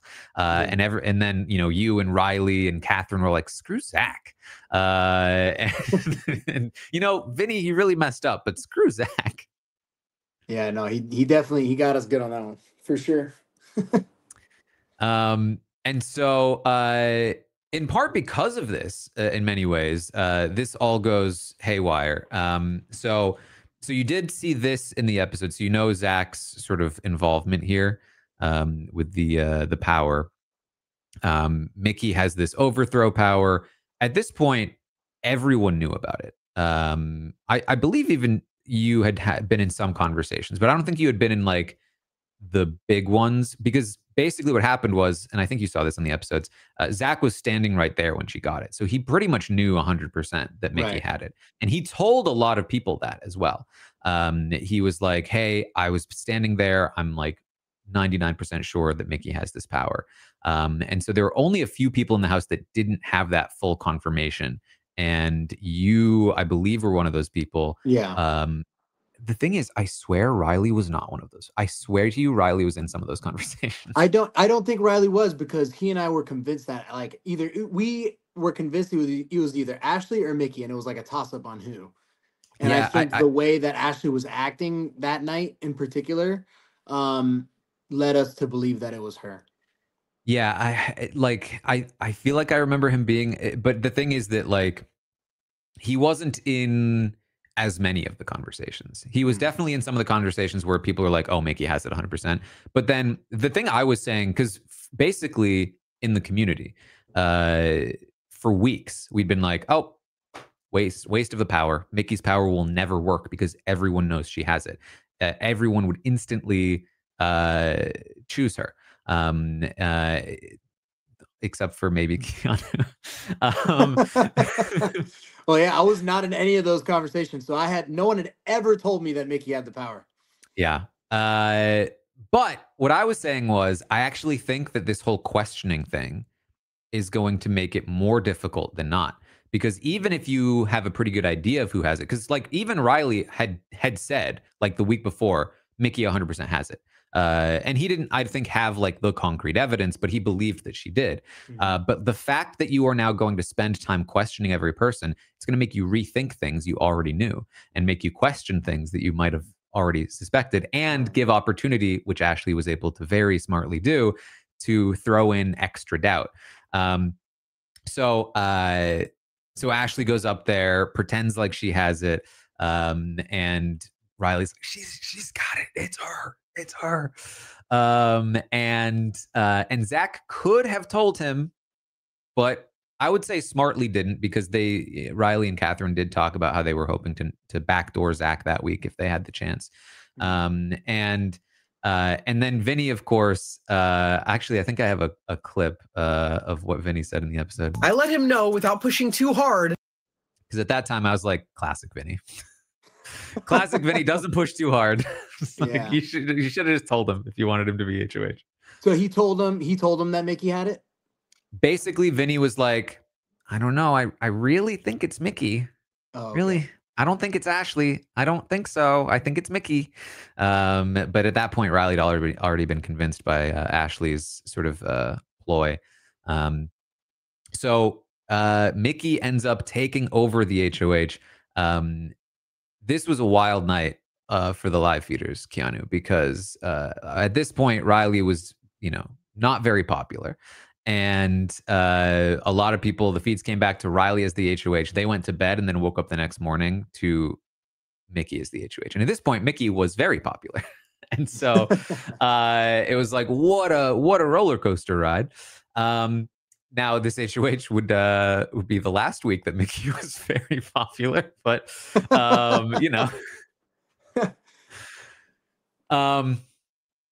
So nominations are pretty straightforward. You and Kelly continue to be the obvious choices. And then Riley, she stole his HOH. She kind of cussed her out afterward. And you, of course, then win the veto again. And this is the prompt moment. Mm-hmm. Yes. So this was interesting because feeds came back. We didn't see the competition on the feeds. Feeds came back and everyone was talking about you like blowing up on Ava. And you had like apologized and everyone was like, good on you, Ava, for sticking up for yourself. And we were like, well, what happened? And then we all watched the episode and you said, I believe you have a prompt. Yeah. And we were like, that can't be it, right? They edited something out, right? And we're like asking Zach and like people in the extras were like, did something else happen? Like asking Jimmy, like what happened in the thing? They're all just like, no, you just said, I believe you have a prompt. We just thought it was disrespectful. Like, yeah, man, That's it was it. crazy because there was a lot of, there's obviously what they don't show is that there was a lot of dead air there. So really the reason I said that was because it was like, and I'm not even exaggerating, there was like at least 5 to like 8 minutes of straight silence. And nobody was celebrating with me or anything. So I was like, that's when I told her, I was like, I believe you have a prompt, because I was like, yo, if we're not going to celebrate, I want this veto to go back to the house and celebrate by myself. Cause like, I don't want to just be standing here. This is awkward. Yeah. In terms of like BB trash talk, pretty sure that's pretty low on the scale of house target wins veto. Right. Like, also like, and this is where I think this is probably the moment that took you over the top, for the fans. I think like your response to Jimmy, the BB Butler, this was the moment where people were like, that was a fun line. And like people seem to really like overreact to it. It was sort of the sentiment. And I do think that like through the season, you consistently were able to like retort the various speeches and declarations against you very effectively, which again I think goes back to like you not rising to like other people's like emotional prods. But this is probably my favorite moment. I believe you have a prompt. I thought was very fun, especially because it made people so mad. Yeah, that was, man. What made me more upset than anything was, and this is what makes it so funny to go back and watch and realize that Kelly and Riley didn't even want anything to do with me anyway. Was the whole reason I even like was upset and wanted to go back and celebrate by myself, whatever, was because I was like, they didn't show this in the episode, but when I beat Riley and I gave him a hug, I was actually like tearing up and like almost crying because I felt like I essentially sent one of my best friends home, either Kelly or Riley. So I was actually crying about it. And then I go back, beat Rachel, and like everyone's just quiet. And I was like, yo, all right, if no one's gonna celebrate, that's fine with me, but at least let me go back to the house because I'm not just gonna stand here in this dead silence. This is awkward. Mm-hmm. So this is when things get very interesting because you win this veto, and that, of course, sends terror into the hearts of Mickey and Morgan, Mickey in particular, who just was trying to target you. At this point, she's already weirdly like Riley also seemed to have this weird power in the house where like he had just, cussed her out, was clearly going after her, but then in a matter of days, Mickey was like, Riley's 100% with me. Riley and Catherine are locked in with me. They are my numbers, and I'm going to keep them safe this week. And so for her, she was searching for a replacement, target essentially. And there were obviously like a few options. Again, much of the house was pushing for Catherine to go up on the block, to just send one of Catherine and Riley home. She was adamant about not doing that. So then it came down to the person that Rachel and Ashley and them had been pushing, which was Vince, or the person that she had been really upset at a couple of weeks ago, of course, which was Jimmy. And with you remaining in the game, it obviously made a lot of sense for them to want to continue to throw Jimmy under the bus as a scapegoat, which makes a lot of sense for them until they're the ones that send him home themselves. Because what's the point in having you blame Jimmy? Right. If they take him out for you, then who are you going to go after? Because you don't have Jimmy to go after anymore. Right. Yeah, that was. I mean, like I said, we had that conversation up in the HOH room, and once we realized that it was Jimmy, obviously I was pushing for it because I wanted him out of the game more than anybody. But I guess they felt like he was, from what I understand, they felt like he was kind of starting to sway towards actually working with me, and that was Yep. not okay with them. Yeah, which, wasn't true, right? Like he was, I mean, cool I with think it. in your mind at the time, you still believed it to be somewhat true, right? Like, cause he was having these meetings with you, and he was Yeah. doing his best to like keep up appearances. But the Right. reality was that he was locked in with them. Right. And so I think in many ways, like your belief in Jimmy was part of what sunk him even more because you believed so strongly that, or not so strongly, but like you believed that he was working with you. And therefore, Yeah. in their minds, they were like, oh, look at Jimmy playing the field, like putting us in a bad position. Yeah. And it's like honestly, you can tell me if I have the wrong perspective of this, but like, I feel like Jimmy wasn't even trying that hard. I saw Jimmy occasionally being like, Mickey and Morgan really aren't that much against you, Keanu. Like, more, Rachel certainly did that a bunch of times. But I remember Jimmy doing it once. And he eventually was like asking them, like, what did you want me to do? Tell him, no, I'm the one you should be mad at, not them. Yeah, there was, I think, a big reason why I felt so strongly about Morgan and Mickey was um, that they wanted me to go after Jimmy so badly, and Mhm. I had already believed that Jimmy was good, right? Right. So like me and Jimmy were good. We had our talk, whatever. We hashed everything out. So to me, we're good. But they were insisting that I go after him so badly Yep. that instead of like believing them like I probably should have, I had already created a relationship with Jimmy that was strong to me in my eyes, stronger than one that I didn't even have with Mickey and Morgan. So like that was what I should be doing in my head. Yeah, and that stemmed from that week when he was HOH. They were like, Yeah. we should be telling Keanu about what Jimmy's really doing, is to make sure that Jimmy doesn't have Keanu as a number. And then you're up there in the HOH room after they tried to target you, and still saying that you believe Jimmy to be on your side. And they're like, this guy, like we've been trying to, but this is where like Mickey really lost a lot of people, was that like, okay, great, you've convinced Keanu that Jimmy really is the problem. Why are you doing Keanu's dirty work? Meanwhile, Keanu's downstairs like, well, once Jimmy is gone, like it's Yeah, I don't open know what season, I right? literally said that. Once he's gone, I don't know what the heck I'm gonna do. Yeah. And so honestly, I would say this was one of your more successful not to say that you like tricked them into targeting Jimmy, because it's something that they had wanted to do, but like this conversation that you had with them was exactly what they needed to hear and got them to do a thing that they really should not have done. Yeah. And so this was like one of your stronger positions in the game. And this is probably one of your better weeks overall, because this is also a week where you're going to be, not that like, is it this? I think it's maybe this week into next week. Hold on. When does P-Gate happen? Oh, I don't even remember. That's funny. It was either this week or next week, I think. It's let me just do a search for P in my notes. There we go. So this is was this earlier? I think I put this in the wrong. No, here it is. Week 4. So it is this week. The Mickey HOH. Where P-Gate happens, and so I guess, have you seen this in the episodes? Or it wasn't in the episode, actually. Was it not? No, it was on Unlocked. Oh, okay. Well, then no, I haven't seen that yet. No. Yeah.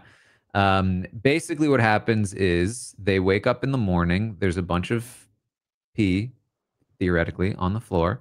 They're wondering who did it. Obviously, it has to be one of the guys. Kelly decides she wants to instigate. Aw, man. Why do I instigate so much? Goes to you and says, hey, they're saying you're doing it. Or you did this. And then so you go into the bathroom, you and Rachel get into this big fight. But I always tracked this as like a turning point in your relationship, because you get into this big fight. Eventually you realize that it was Kelly that was instigating, and you have this sort of like apology, like reconciliation afterward.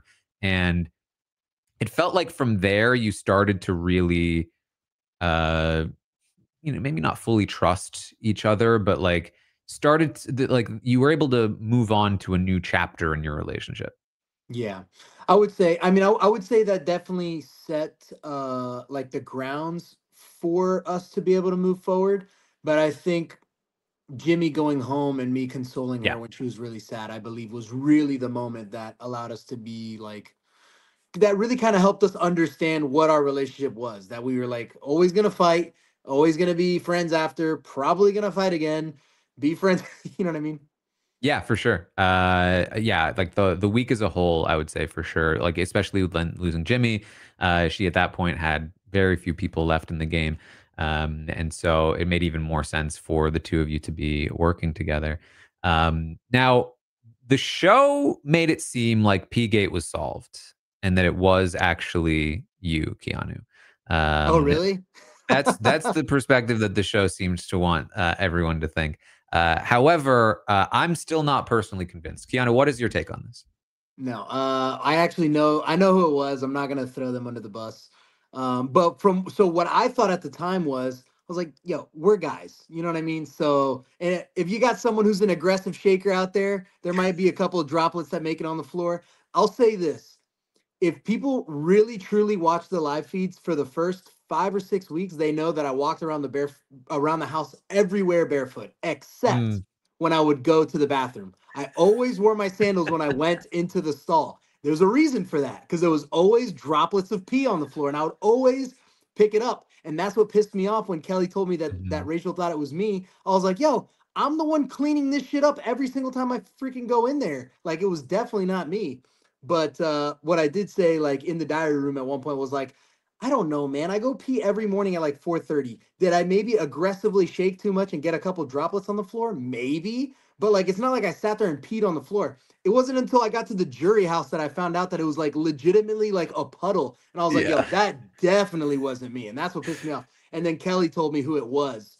And I'm not gonna throw them under the bus, but well, I will tell you, the leading theory was that maybe, unbeknownst to the person going, the toilet seat was down, the lid, and maybe that's how it happened. Because how else would it happen? And I believe the last person seen going to the bathroom on the feeds was Vince, but it could have been while the music was playing. We don't know. So anyway. Well, it's good. It's good that my name's cleared at least, because that was something I was like, come on, bro, really? Yeah. Like peeing on the floor. I literally I have 7 siblings, 4 of which are girls. Like, I know to put the seat up. I know to pee in the toilet. And if for whatever reason I get pee anywhere outside of the toilet, you clean it up. Like, that's just what you do. Yeah. So That's so funny. Jimmy, of course, is going to be the renom. You may or may not have seen this in the episodes if you've gotten here. Also, not all of it made the episodes, but Rachel's pretty disheartened at this time. She's been told by Ashley about the way that the Majority Alliance talks about her, which is the way the Majority Alliance talks about everybody. Who are we bringing to jury? Who's in jury? Who's in the upper jury? Who's in the lower jury? Obviously, Keanu and Kelly not in jury. Ashley not in jury. We want Rachel in the jury because she's going to be logical. She's going to be unbiased. We'll bring her. She'll be the first person in jury. They say this in front of Ashley. Ashley runs it back to Rachel, and Rachel's pissed because she's away for 80 whatever 90 days and from her family, and she's like, I'm not here to just make the jury so that I can vote for one of you. And so she's pretty upset about this, and she goes to Mickey and she's pitching Vince, and it's not going anywhere. And she says, okay, here's another option. You could put up Ava. People are like, what? And then pretty quickly we start to realize, oh, Ava's code for her. She's pitching for Mickey to put her on the block and send her home before she goes to before jury starts. And it's this like big emotional moment, and it starts to seemingly actually get Mickey to start to consider Vince again. Ashley makes a hard pitch for Vince to go up, and why it makes sense for Vince to go up, and Mickey starts going, okay, I think I'm going to put Vince up on the block. And basically goes to tell Morgan, I think it's actually going to be Vince. And Morgan says, it cannot be Vince. It cannot be Vince. I need him in this game. He is like my emotional support. He's the only person that will talk personal things with me. And things get heated, and Mickey backs down, and they do Jimmy instead. But it was, again, quite a drama. Wow. Yeah, that's crazy that like none of that stuff makes the episode. Yeah. It's unfortunate too, because like I think because in the episodes they're always trying to like make it seem like anything can happen. When you watch it happen, they never show like the actual like back and forth or the actual moment where it's decided, which is usually the most entertaining part in my opinion. Right. But what are you gonna do? Yeah, that's funny to hear that like all that stuff happened, unbeknownst to me or whatever. Because I thought like me going up there and us finding out that it was Jimmy, like, all right, cool, problem solved. He's going up there no matter what. And I know at some point later I go up there and just kind of confirm that that's what they're doing. And the only reason I did that was to go to Riley and be like, hey, I don't know who they're gonna put up, even though I knew who they were thinking at least. And I was like, I don't know who they're gonna put up, but it's not Catherine. So I think you can. You're right to point that out because I'd forgotten. You came up in the middle of that conversation I'm talking about. Oh, really? Oh, okay. It was Mickey Morgan. She was telling Morgan it's going to be Vince, and Morgan was freaking out, being like, it cannot be Vince. And then you interrupted that conversation. You sat in there and talked to them for a little bit. And then after you left was when Mickey backed down. So I think that like, you'd been talking about like the Jimmy stuff. I think you helped, not necessarily intentionally, but you helped reinforce the idea that like the Jimmy move was the move to make. And that like, you felt like them making that move was good for you and for like the relationship that you were building. And I could definitely see, I believe at the time too, I credited you a bit for like, oh, it seemed like Keanu came in and helped solidify this. Of course, Morgan probably gets the bulk of the credit for it being so close to Mickey and so adamantly pushing. I'll take an assist. Yeah, definitely. I'll take throwing it off the backboard, so Morgan can slam dunk it. That's funny.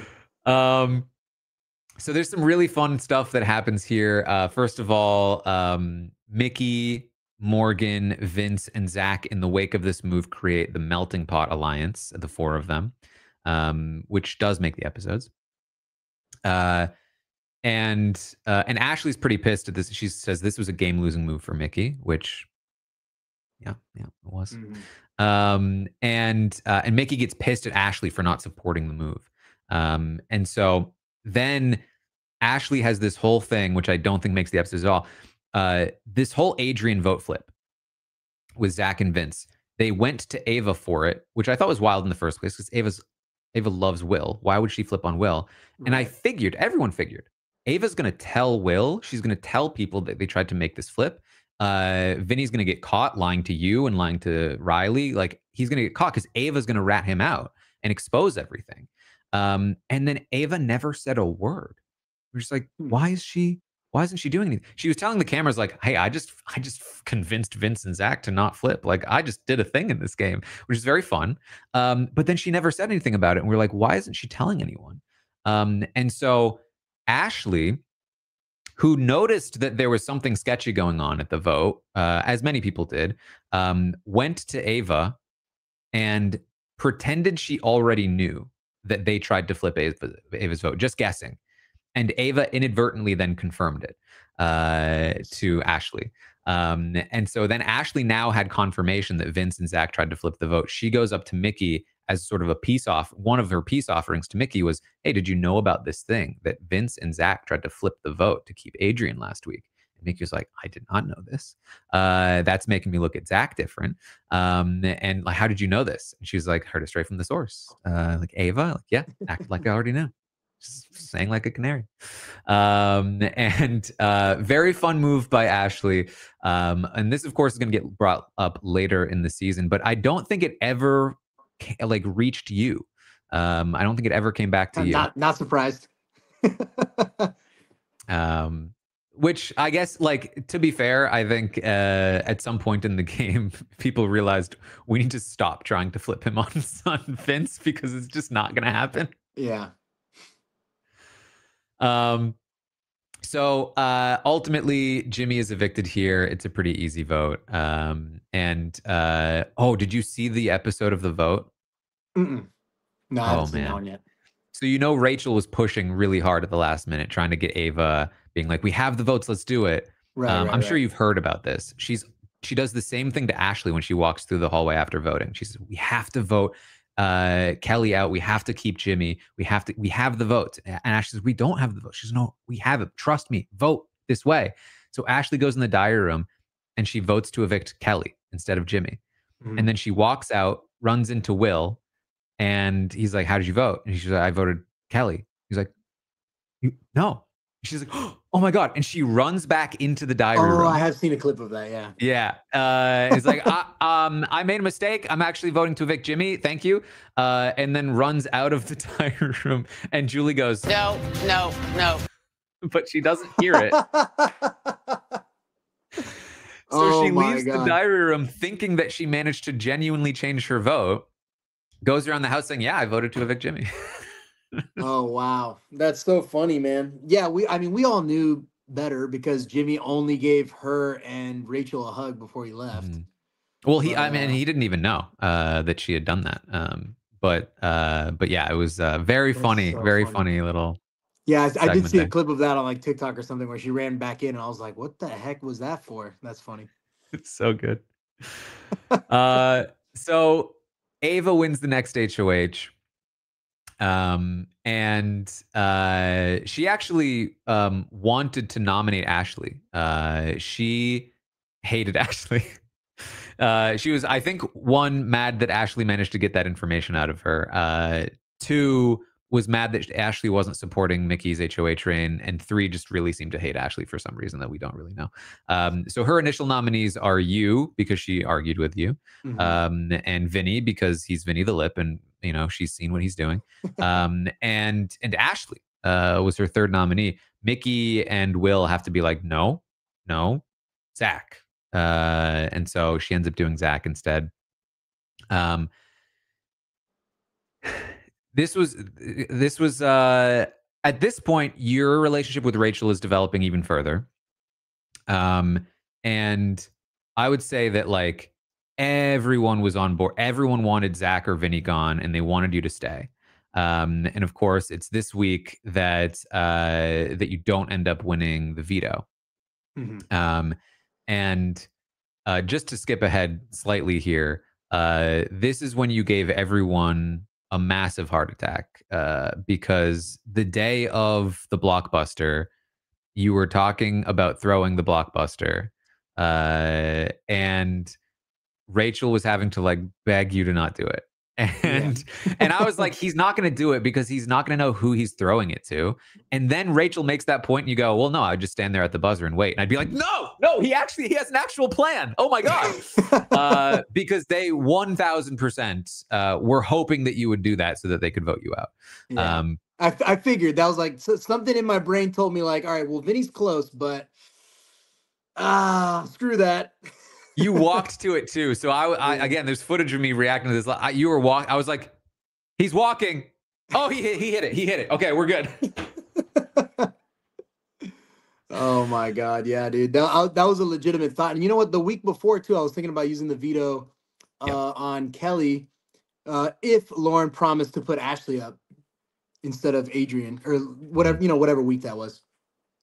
So I was making like reckless moves in my head because I was starting to get a little bit more confident in my abilities to win those things. And I was like, you know what? Let me not get too crazy here. Yeah, man. A lot of people seemed inspired by Tucker. It's funny. Oh my God, he was like everybody's favorite player in that house. I was like, have you guys seen any other season? Well, it's also like, you remember how he left, right? Yeah, exactly. That was one of the. I think Rachel told me something like that, and I was like, yeah, you know what? Let me not follow in those footsteps. As entertaining as he was. So there's a lot of stuff here with Zach and Vinny and some back and forth. Of course, you, I'm sure, have learned after the fact that Zach had this 10K veto power. Yeah, crazy. I cannot believe that. He didn't use, despite the fact that right before he made the decision, he literally had Ashley telling him, that's 50-50 at best. And he was like, nah, I'm still good. Still not going to use this power. When did he had to use it at the renom ceremony? Yes. Okay. Wow. I think he had to typically you have to make the decision beforehand. You go into the DR and you tell them what you plan to do. Although I think you're probably allowed to call an audible if you decide to. Yeah. But yeah, he decides not to use it, which is obviously devastating for his chances of staying. The vote was for him to stay briefly, and then it changed. And then it was for him to stay again because he told Morgan about his power and he didn't use it to protect her. And so for a second there, Morgan was like, okay, we do have to keep Zach. Then it flipped again. One of the reasons why is that Mickey at this point had turned against Rachel and really knew that Rachel was trying to work with Zach and was trying to target Vinny. And so by keeping Vinny in the game, she's keeping a target for Rachel. And this is, of course, because Rachel and Morgan got into that fight about the jury thing, which maybe you haven't seen if you haven't gotten this far. But basically, Morgan was trying to convince Rachel to vote you out instead of Zach or Vinny, to keep both Zach and Vinny. And Rachel was hearing none of it. She was like, "That's stupid." And the fact that Morgan was even trying to campaign in that direction was kind of like pissing her off. And then at some point, Morgan brought up the jury. Like she wants both Zach and Vinny on the jury. And Rachel is just like, I'm sick of hearing about this jury. If you and your friends think you're going to be able to bring me along to the jury, you've got another thing coming. They get into this big fight about it. Morgan afterward really latched onto the fact that Rachel said friends with an S. Me and my friends. And so this really started like the big rift between Rachel, Mickey, and Morgan. And then Mickey spends like the rest of the week doing one-on-ones, campaigning for everyone to take a shot at Rachel next week, which was pretty wild. But that's basically that week. You are talking. So this is a thing that we had to mention a few times. You had a few conversations with Riley where you told him, hey, once it gets down to like final 5, final 4, whatever, like, you're going to have to cut Catherine. And we were just like, Keanu, in what world is Riley, I die for you, Catherine, gonna cut Catherine here? And he was so mad at you for like even bringing it up. And it was like, what, Keanu, why? Man, in my brain, well, first of all, I obviously didn't see the "I'm gonna die for you" stuff, Yeah. and I also didn't like. To me, I don't know how strong those relationships in there are. I know now in hindsight when Rachel tells me too, like, oh, you can't just break that up. Like that's Yeah.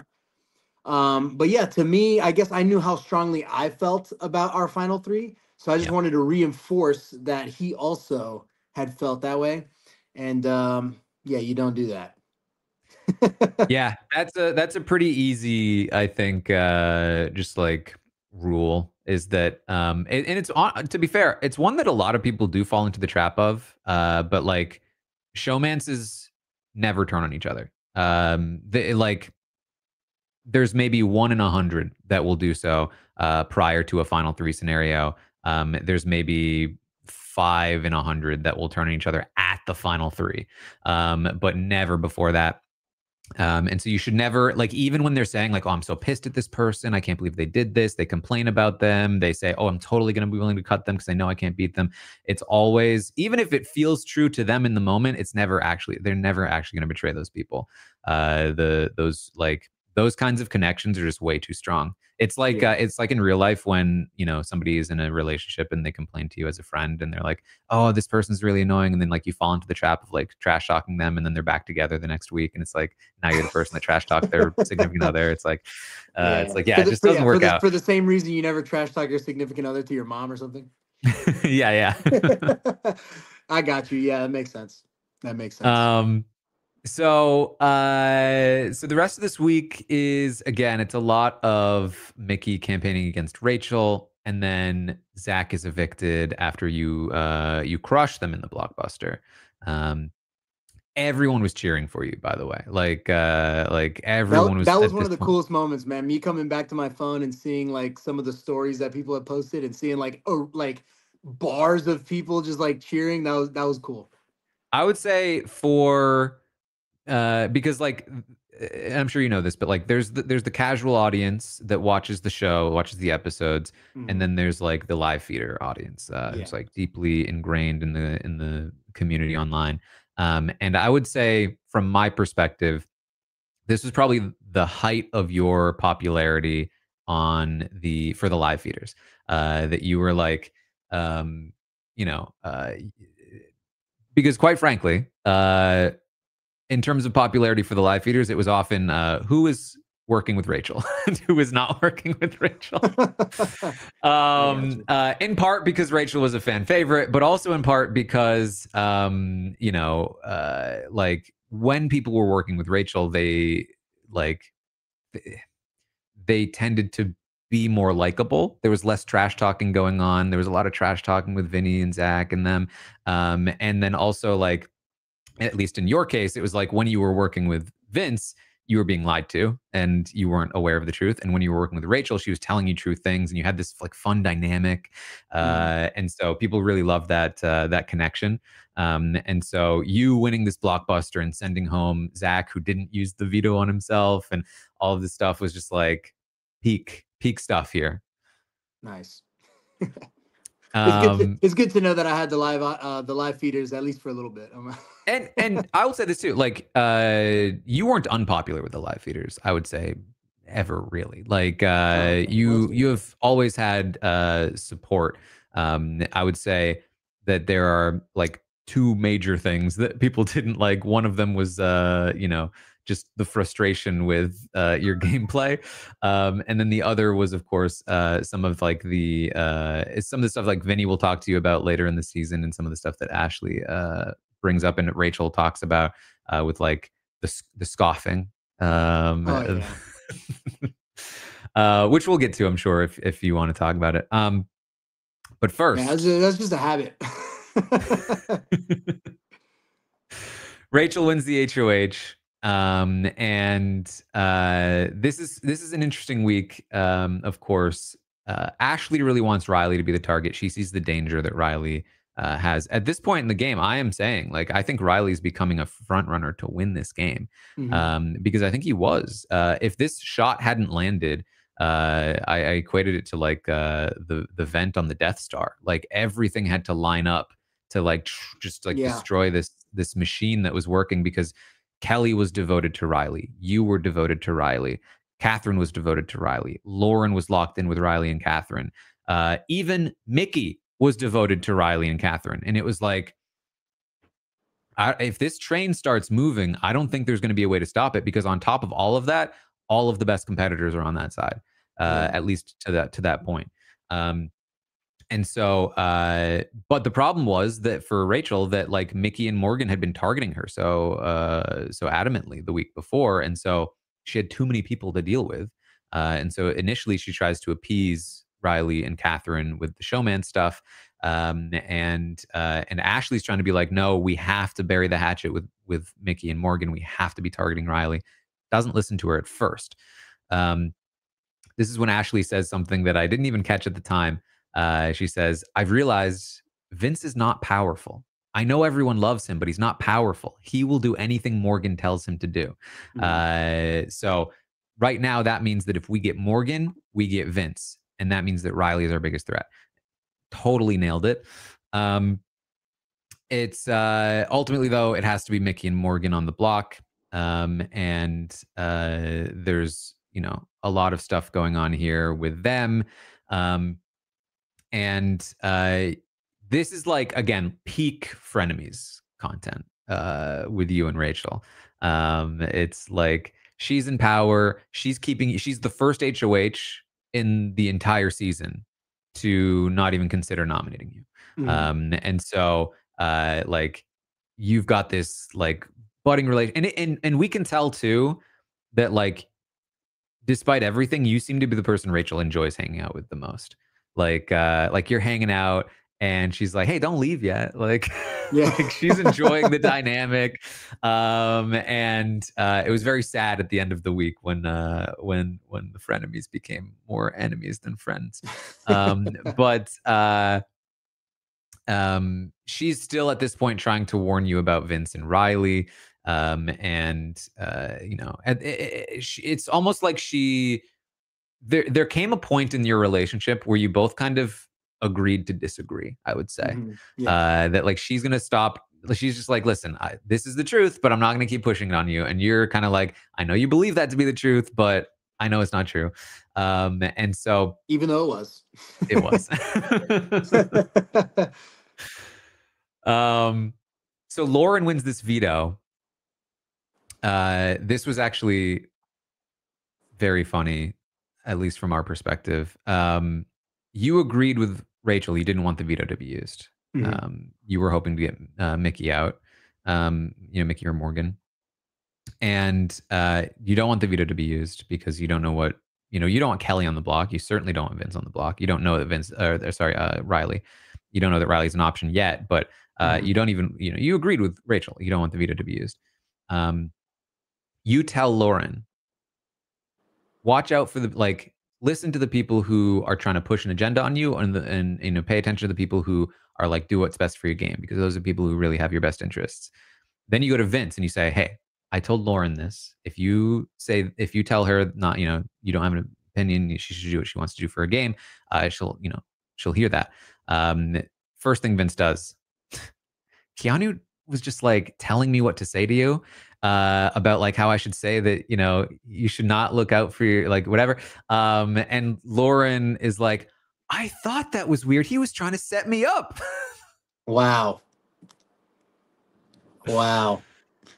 And I mean, and in reality, the only reason I even said that was because I firmly believed, and I still, if I'm not mistaken, I think we did have the votes to keep Vince in any scenario. So Vince versus Morgan would have been interesting, assuming Mickey still wins the blockbuster.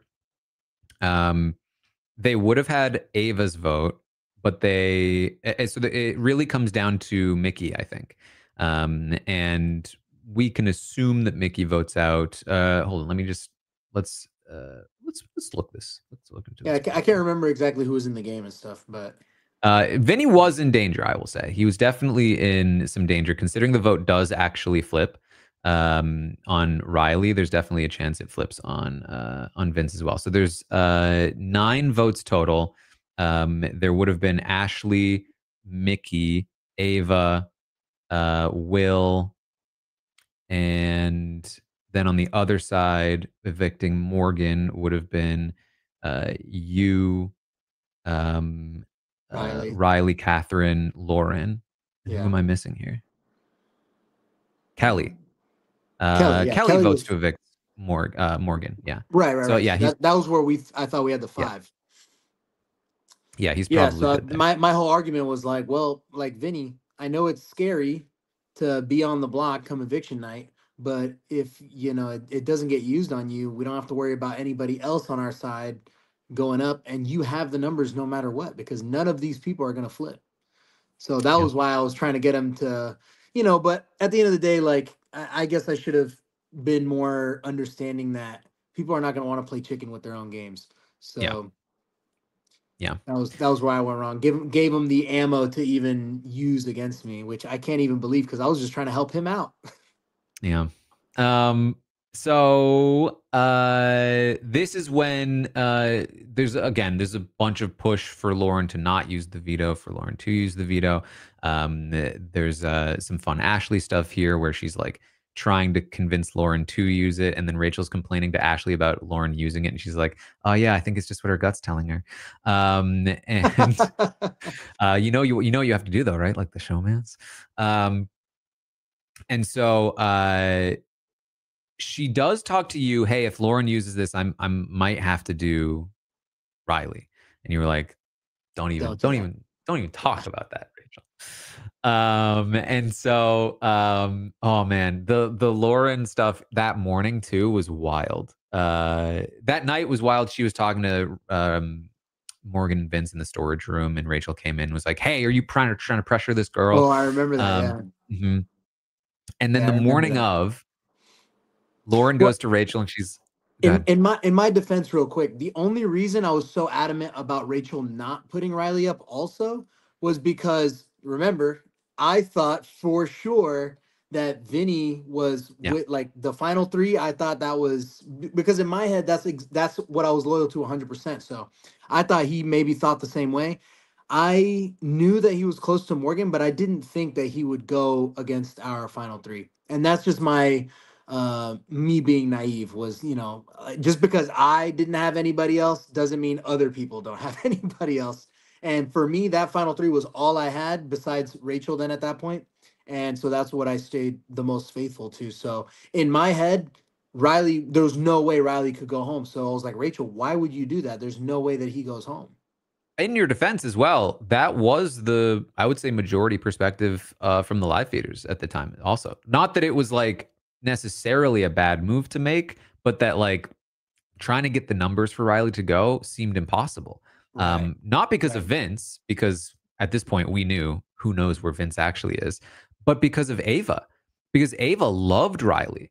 And trying to get Ava to flip her vote was going to be a lot harder than expected, and she wouldn't have flipped her vote if it were Mickey on the block, because she was mad at Mickey at this point for running her HOH, and so we thought, like, there's no way, or not no way, but like the odds of Ava flipping and Vince flipping, and we also had Mickey in the event that Mickey comes off the block. Mickey was talking about voting out Morgan over Riley because Mickey also loved Riley. We weren't even sure that Mickey was a guaranteed vote. So the chances that Mickey would A, win the blockbuster, and then B, all 3 of those votes would come together seemed impossible. And we were like, we appreciate the boldness, Rachel, but like, ooh, this is looking tricky. Right. Yeah, like you said, the vent and the Death Star, like all the stars had to align. So yeah. So in order to make this happen, this is when the judges are formed. But first I want to tell you about the Lauren thing, because it's funny. Lauren tells Rachel the morning of, like, I'm thinking I might use the veto. And Rachel, of course, is like, I don't think that's a good idea. I don't think you should do that. I might have to nominate one of your friends. And they're like getting ready because it's the morning. And Lauren's like, oh yeah. And it's like back and forth. And Lauren's really like nervous about it. At one point, Lauren's like, I have to grab some moisturizer. And Rachel's like, I've got some right here because they're up in the HOH room. I got some right here. You know, no, I'll just be right back. And she runs downstairs. She runs into the room with Vince. She's like, she's telling me she's gonna put up like one of my friends. And Vince is like, she's lying. She's bluffing. Don't listen to her. And she's like, I don't know, Vince. Like, what do I do? Like, oh my God, she's coming. I think she's coming. And she like rushes out of the room. And then goes back upstairs. For 5 minutes, she goes, okay. I think. Oh my God, you're giving me PTSD from conversing with her in that, which is hilarious because like when we got to the jury house, totally different person. But anyway, right? It's I don't want to give you too much PTSD, but like I don't know, Keanu. Oh my God, stop, stop. The screen. Oh somebody needed to turn that screen off in the room. Staring at the monitor. Oh my God, there's so many times where I almost grabbed that thing and just like turn it off. I'm like, come on, speak to me, woman. Oh my God. Oh man. Anyway, funny stuff. She ends up using the veto, of course. Rachel puts Riley on the block. You are very upset. You're very upset, and we talked about this at the time because obviously this was a pretty heated discussion.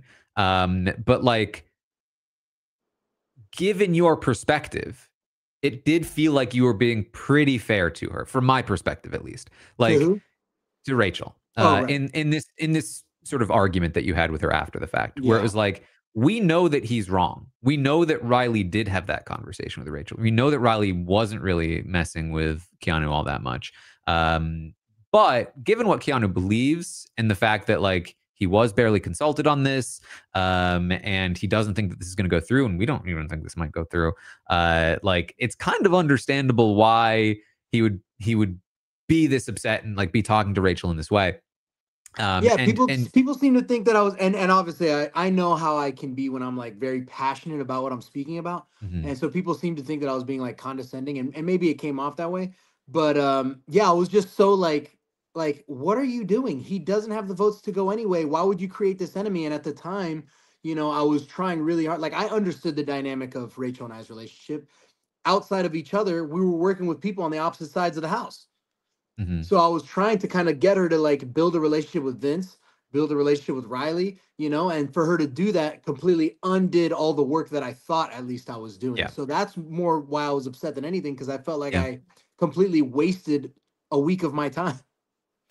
Yeah. And so, I do think like, because you could tell, I felt like you could tell how much you were hurt by the decision, because you really did want to work with Rachel, and you really felt like this was such a dagger and such like an obstacle in the way of working with her. Like, how are you supposed to keep working together if she does this? Because if your perspective had been correct, this really would have been kind of like a wild move to make. If Riley had stayed, how am I supposed to keep working with Rachel? And the thing though was that like she kept telling you like Riley said this, and you're like, listen, even if he did say that, listen, Rachel, people lie. People lie in this game. And it was just like, yes, Keanu, you're right. They do lie. In this case, to you. I know, man. I know. The thing in my head was like, anytime someone told me about like, Adrian talking about me, Kelly talking about me, Vinny talking about me, Riley talking about me, I understood in a roundabout way. I understood my social standing, right? So I knew that people were going to talk poorly about me to people that thought poorly about me. So I always thought that like, okay, they might have said that, but they only said that because they don't want to be targets themselves. So of course they're going to go with what you're saying. You know what I mean? Oh yeah, for sure.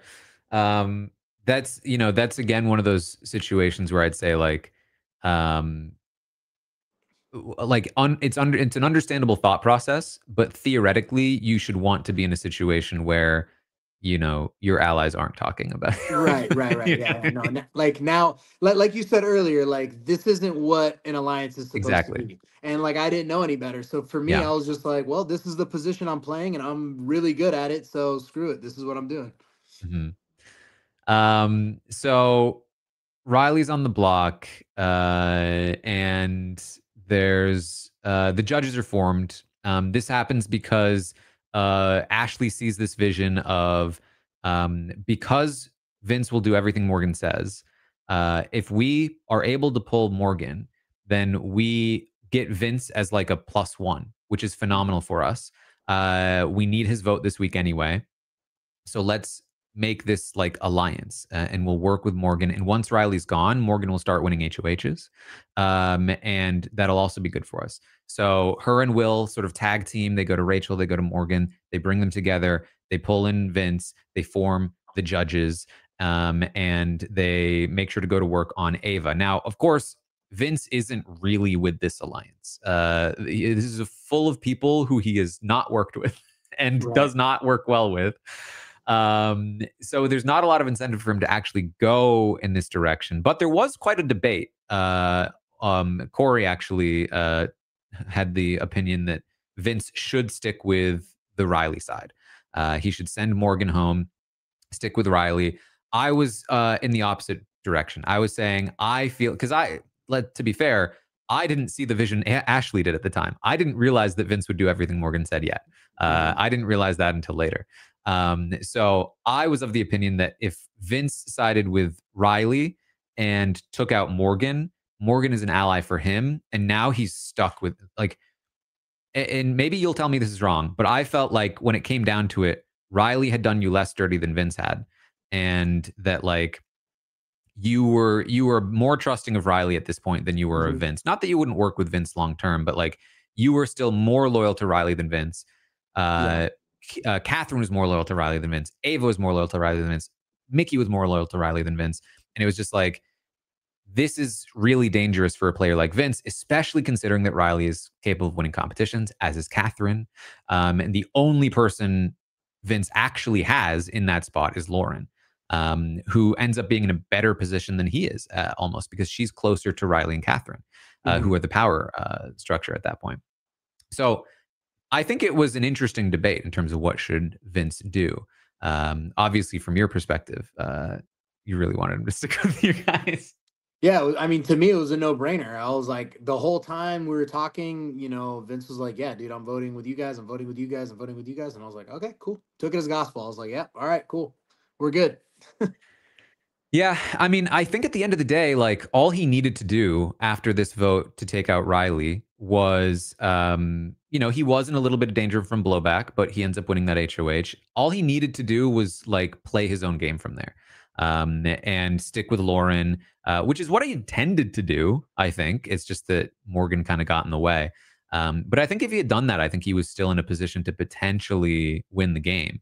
The problem is, and again, we didn't know it at the time, that like his connection to Morgan was just too powerful and just really I think probably I started to see how strong his relationship with Morgan was at the same time as I think everybody else, which was when he wins the wall comp. And then it was, I didn't know about the judges, so that made tons more sense once I found out that the judges was a thing. But yeah, from the inside of the house perspective, it was like, all right, Morgan was running everything he did. So how are you going to win when she can claim all your moves? Yeah. All right, let me try and plug my phone in real quick. We've been here for a while, man. I'm actually really enjoying this though, by the way. So thank you so much for doing this. Awesome. Yeah, I'm enjoying it too. It's always like I have so much like knowledge about these things in my head that becomes instantly useless the second the season ends. So it's very, very fun to be able to put it to use, Hey, I'm for it, man. I'm here for it. You could be my my second big brother coach. Maybe I'll actually listen to this one, huh? Well, hopefully. We'll see. Oh man, that's funny. All right. So ultimately Vince does vote out Riley, but it was again this one he was even tighter in terms of like how it was going to actually go. There was a lot of back. We really were not sure which way Vince would vote, or which way Ava would vote. They had a conversation the night before the vote where they kept going back and forth. Should we do it? Should we vote out Riley? Should we vote out Morgan? And their conclusion was, let's just decide if it happens in the moment. Oh my God. The morning of, it seemed like Vince was actually leaning in the direction of keeping Riley. He even went to Morgan and said, if I voted you out, would we still be friends? Oh wow. And she basically was like, well, yeah, like not if you blindsided me or anything, but like, yeah. And he was like, oh, okay. like basically like not if you did it tonight on a blindside. And so then it was like, okay, maybe you won't. And Wow. then That's crazy. wildly, Mickey won the blockbuster. And the tell that we knew how Vince was going to vote, at least, was that so they had talked in the judges meeting about how Vince could maybe win your vote over, or at least do damage control with you. Um, and so one of the things they were going to say was like, Rachel was like, well, you know about what Riley has been saying about Keanu. You can tell him that. And so he was like, yeah, maybe. And so when we saw him after the blockbuster go to you and start telling you about what Riley has said about you, it was like, oh my God, he's actually voting out Riley. Like, he's doing the thing with Keanu. And so they decided last minute, they went in that direction. Mickey does vote that way. And then Ava's in the diary room casting the vote. Mhm. And I swear to you, she starts to mouth the word Morgan, stops herself, pauses, and says Riley. My God. It was a wild ride. I lost my mind. And just like that, Riley was evicted. And you guys went up on the wall. Wow.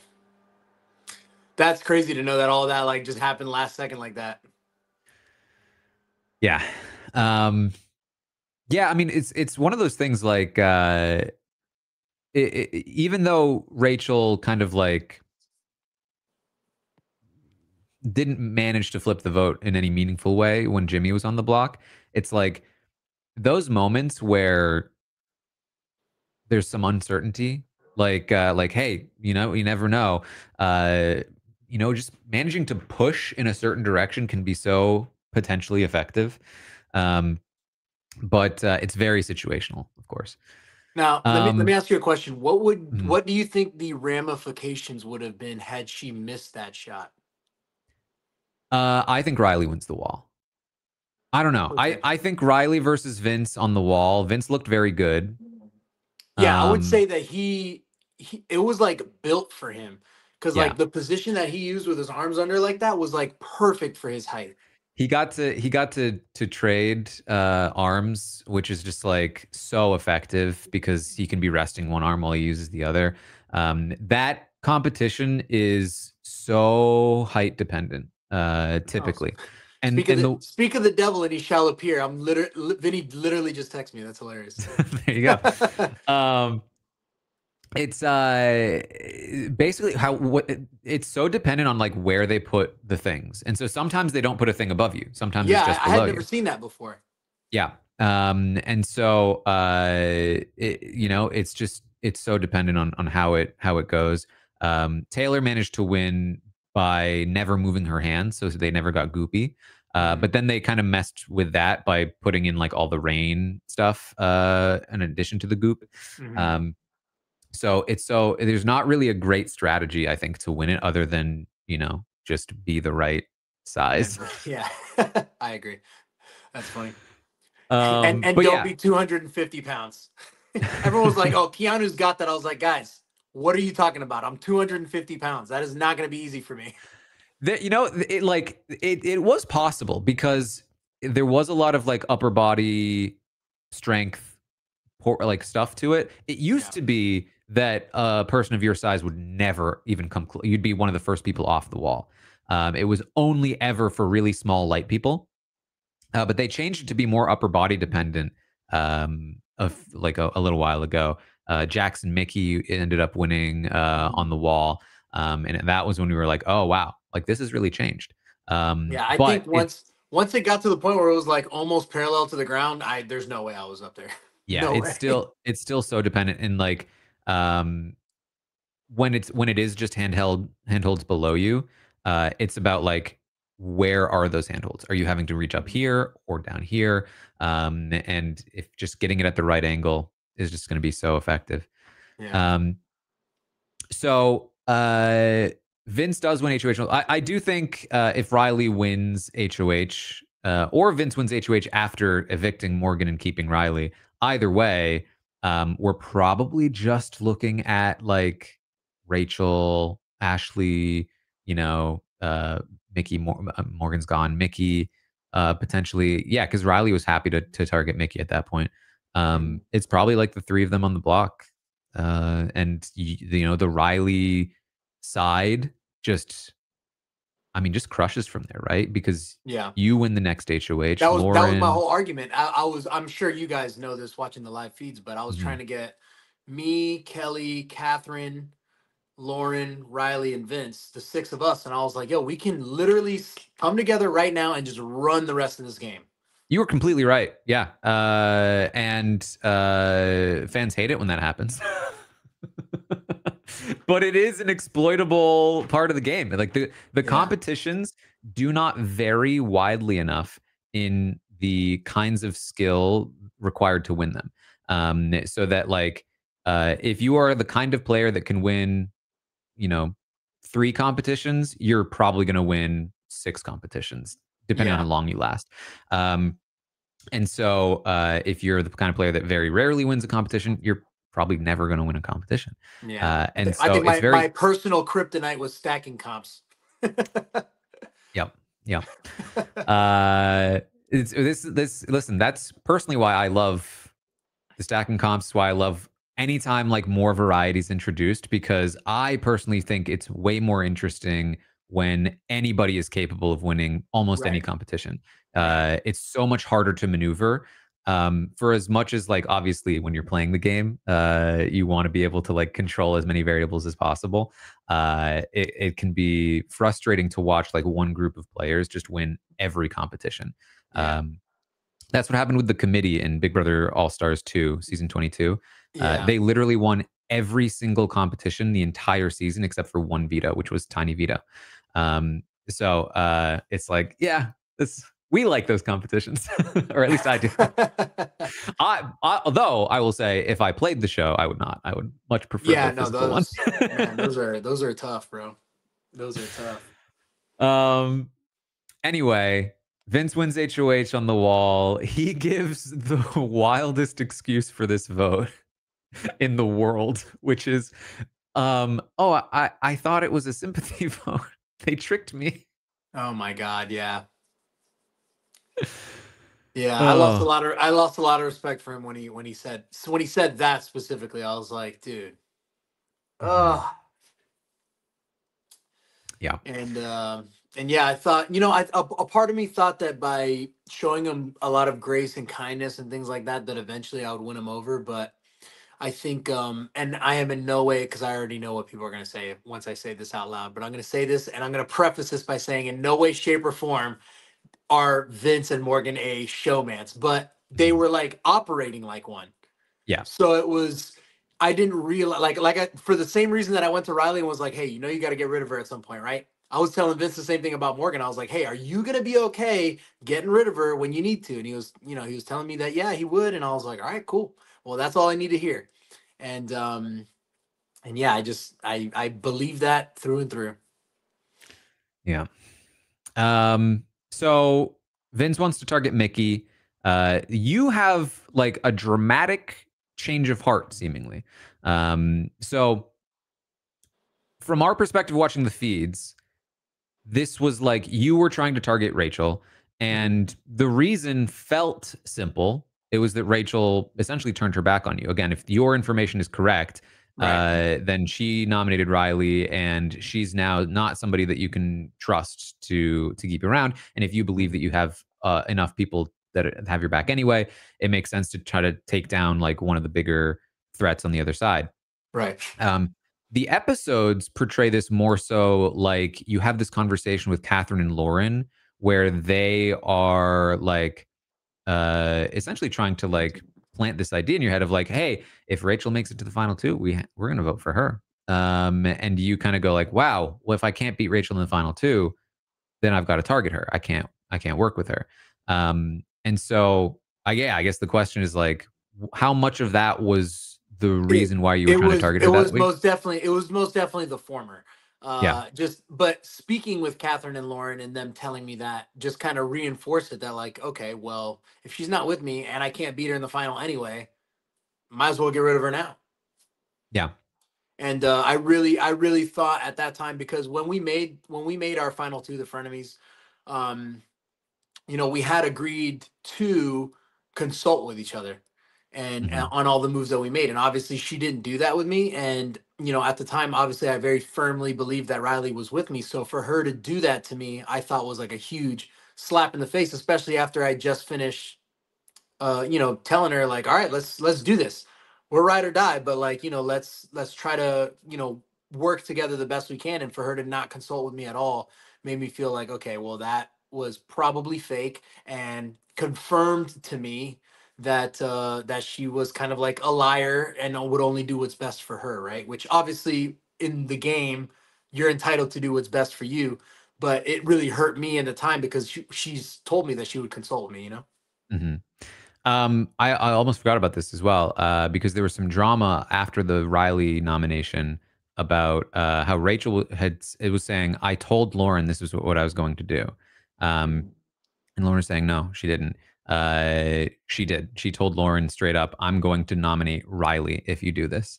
Oh, really? Wow. And Lauren actively lied about it. She actually came clean to Catherine and Riley about it before Riley left. And, they were like, whatever, I guess. But she lied to you about it, which was, one of her few lies in the house. Wow. Okay. Well, that's unfortunate. Yeah. So the target is Mickey. You want him to put up Ashley and or Rachel, in the sort of grand scheme of getting Rachel on the block. And this is where not to talk too much about like why Vinny lost necessarily, but like it's super relevant to you because this is one of the first times where it really feels like, up until this point, he's been lying to you, and then turning around and doing something else. But there was always some kind of like, well, he really was considering keeping Adrian. He really was considering keeping Riley. There's a reason to lie to you and pretend to you for various things to keep you on side. This is when it was like, why is he lying to Keanu about who he intends to nominate? Like right before he does it. Like, why is he never planned to put up Ashley or Rachel. He just was like telling you that he was going to, and up until shortly before the ceremony when he started to be like, maybe I won't.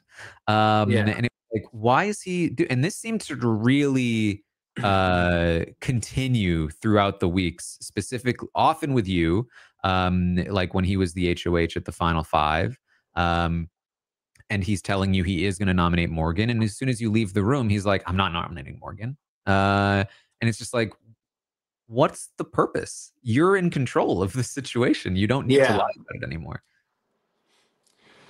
Yeah, that was I never understood why he wouldn't just kind of be honest with me. So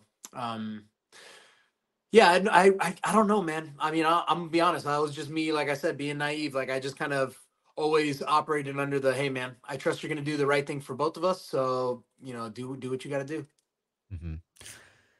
Mm-hmm. So Morgan puts in a lot of work here. In particular, she really pushes the judges thing with Vince. This is one of the primary reasons for her to use on him to prevent him from targeting Rachel. Hey, we're the judges. We're an alliance. If you turn on the judges, you'll lose all their jury votes. Was this an argument he should have listened to? I don't think so. But of course, it kind of works. The veto competition happens. I think this is when you say this. This is so dumb. I said that quite a few times, so I'm not sure exactly when. Yeah. This is a fun veto comp. I like this one. Oh, poisoned. the Night to Remember, I think it was Yeah, I think that's what it's called. Yeah. the poison one. Yeah. Yeah, that was a cool Of course, though, there's this round where Mickey is not chosen Yeah. she gets a bye round. You later got into an argument with Ashley about this that really pissed her off. What I can't even remember what was that about. So she was talking about how the strategy in this round was really bad. Oh yeah. And you were saying that it wasn't your strategy that was bad. It was like other people's strategy that was bad. And she was like, Keanu, like you were part of it. And then you looked at Vince and you were like, Ashley doesn't know anything. And Ashley was so upset that she started to try to flip the vote against you, against Kelly, that because you were up against you, Lauren, and Kelly were on the block at that point. Mhm. And she spent a night like flipping the vote against you, and then woke up the next morning like, no, it has to be Kelly or Lauren. What am I thinking? Wait, hold up. What week was this? This was Vinny's HOH week. The next time, when after he nominated Lauren, and it was you, Lauren, and Kelly. We skipped forward a little bit. Sorry, you just reminded me of the argument, so I skipped forward a bit. Oh, got you. Yeah, yeah, but you know what? But Ashley didn't realize what I don't understand what was so confusing to her, because Kelly was like, Kelly's thought process was like, let me try and get Vince another mark so that he doesn't win. And I was like, Kelly, if Vince wins and keeps nominations the same, that's better than Mickey winning. But it was like, by her choosing Vince when she could have chosen Mickey first, it felt like she was trying to get me to do her bidding. And I was like, that's not why I'm here. Mm-hmm. Like, I'm not going to do your dirty work for you. You know what I mean? And it just felt very kind of like grimy to me. Like she wanted me to basically take the blow and save her at the same time. Mm-hmm. And like, obviously Mickey was not necessarily my biggest fan, but we also kind of like didn't really have like public beef anymore. So like by me going for Mickey when I didn't have to, it was kind of like me yelling that out loud, like, hey, we're not as good as you think we are. You know what I mean? So I Mm-hmm. was trying to prevent that. And I just told Will when I went to the side, I'm sure they didn't show this, but I was like, hey man, nothing personal against you, but I don't want anyone to feel like I'm coming against them specifically. Well, that's what made the competition so interesting, is that like it did have that element of like, you know, interpersonal sort of, I'm targeting this person if I choose them. And then of course so if I'm remembering correctly, because I don't actually have notes on the episodes themselves, but you tried to Vince is choosing between Mickey and you were like, pick me, right? Oh yeah. Because I didn't want him to why did I? Because I think Kelly was next anyway, and she could choose Mickey. Mm-hmm. And he got so mad that he was like, because he was going to Mickey, and then he was like, well, now now that Keanu's saying pick him, now I'd look like a jerk if I picked Mickey anyway. And so he was like, so now I have to pick Keanu. It was a whole mess. But Mickey ends up winning the veto, and there's all kinds of Winegate happens. I don't know how Kelly's involved birthday, you were yes. in that, but that was oh dumb, yeah, because man. Kelly cried to you about it after it. Yeah, Yeah, that was so dumb, bro. Oh my god. yeah. It's Oh my This is so dumb. Yep. I said that so many times throughout the season. I honestly couldn't even pinpoint where that soundbite came from. Yeah. So Morgan and Ashley both push hard on Vince to not put Rachel up. And Morgan puts a lot of work in. They get Will involved.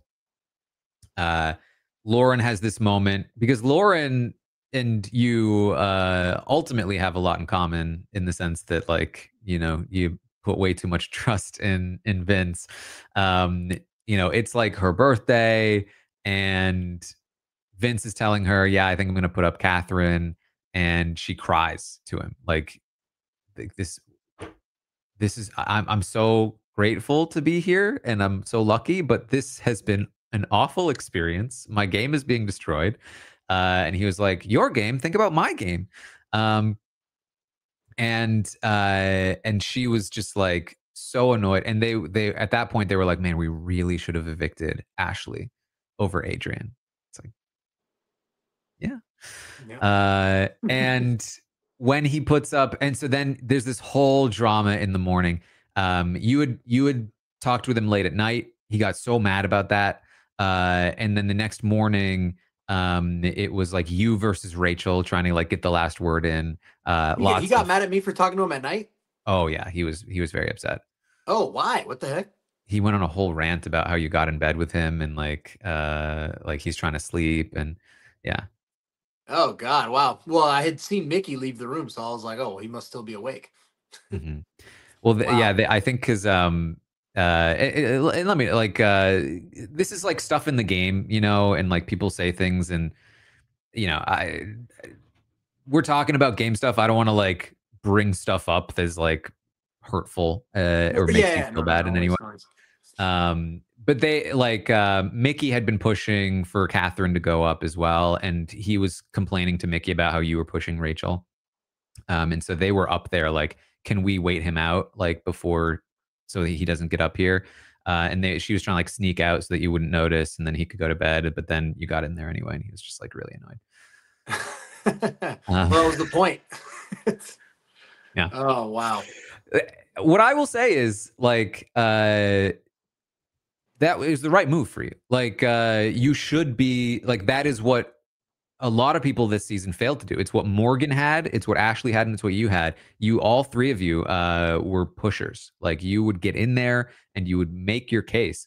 And you know, unfortunately for you, you were never in the position for it to like super like land super well. Right. But so many people in that game, Vince and Zach and some others included, like just kind of let things happen. And that's I don't think that's the way to play.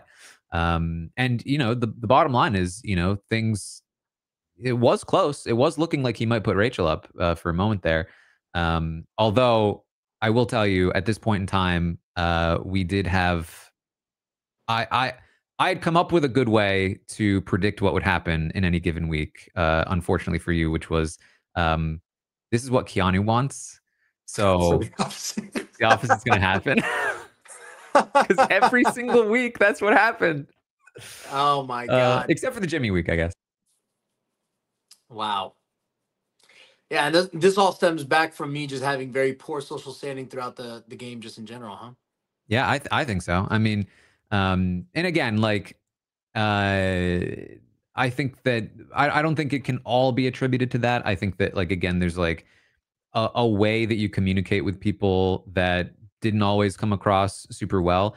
Yeah. What I will say again, though, is that like, if you have different social standing, there's more room for that, and there's Right. more room for like a back and forth, and people, you know, like Rachel was the person who like really would like call you out on it because she actually felt comfortable talking to you and like wanted to actually work with you. Whereas like if people are just humoring you and they don't like how you're communicating with them, they're just gonna like yada yada until it's over. You know what I mean? Yeah. And it wasn't until later when Vince was like, you know, at his last ropes or the end of his rope with you that he finally was like, "You scoff at me. Um, I don't Yeah, like it." man. A lot of that is well, that is not a good habit that I have. But I started doing that when I started getting frustrated because people like just can't, and I think I said it earlier was like, man, if you're giving me all the information, like all of the information, how are you not seeing this? Like, why is there any other consideration? You know what I mean? So it was very frustrating for me, and I guess a lot of that was just me, my inability to see where I guess I was like in the game, where I guess maybe I thought I was here and I'm really like right here or even lower.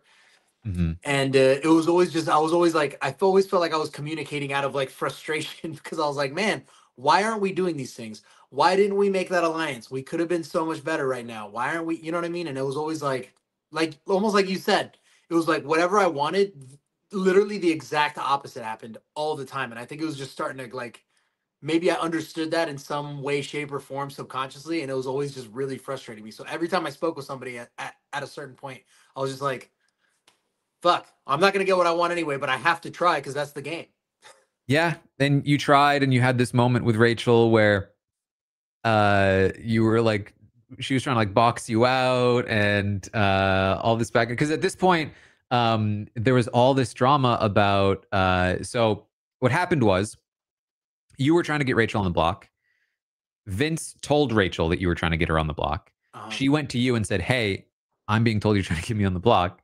You denied it, went back to Vince and said, how does Rachel know I'm trying to get her on the block?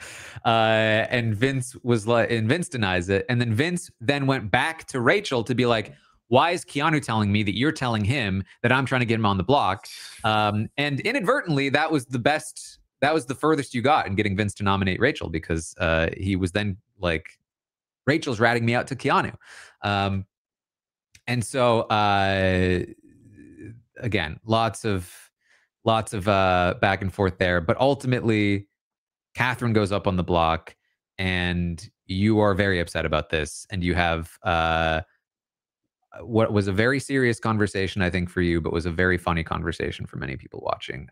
Your competence, what was it? Confidence is built. Confidence loop. Yeah, I mean, well, he told me, he's like, man, all I want from this game is to have confidence. And what he always told me was that he struggles to be confident because he can't ever really do what he says he's going to do. So, you know, from my perspective, he said he wanted to do something, and he told me that he feels like he's being strong-armed to do something else. So I was like, dude, if you want confidence, it's this simple. Like, just do what you say you're going to do, was essentially you want to build confidence with yourself, do what you say you're going to do, then you feel confident, and then as a result, you feel confident. But, that was me trying to motivate him to, feel comfortable in making the decisions he wants to make. But little did I know, the decision he actually wanted to make, he just wasn't forthcoming about. Yeah, and I mean, again, this is a spot where I really think he should have turned on Rachel. I really do think that, like, I mean, honestly, targeting Rachel would have been better for his game than yours, because she was still trying to work with you up until that point. But he backed off of it, and I think this was like really the start of when he started like losing the game, because this really was the move to make for him. After taking down Riley, you take out Rachel on the other side. You still have Morgan. You still have Lauren. He still has you. Now he becomes the center of everything. But he was just worried that she was going to, I think, win the blockbuster or, whatever. And so he backs off of the move. And you're telling him the right things, like, if we've learned anything from Rachel, it's that you have to take the shot when you have it. All of these things. It was all correct stuff. Yeah. Well. Damn. That was the thing where it was like, I kept finding myself being like, Keanu keeps like saying the right strategic thing to the people who are not doing the correct strategic thing, but they don't listen to Keanu because Keanu doesn't have the right reads on anything. So. Yeah, I feel, and correct me if I'm wrong, but I feel like a lot of my incorrect reads were because, like I said, I was like in the Truman Show. Yeah. Okay. I mean, I think that, I'm thinking through.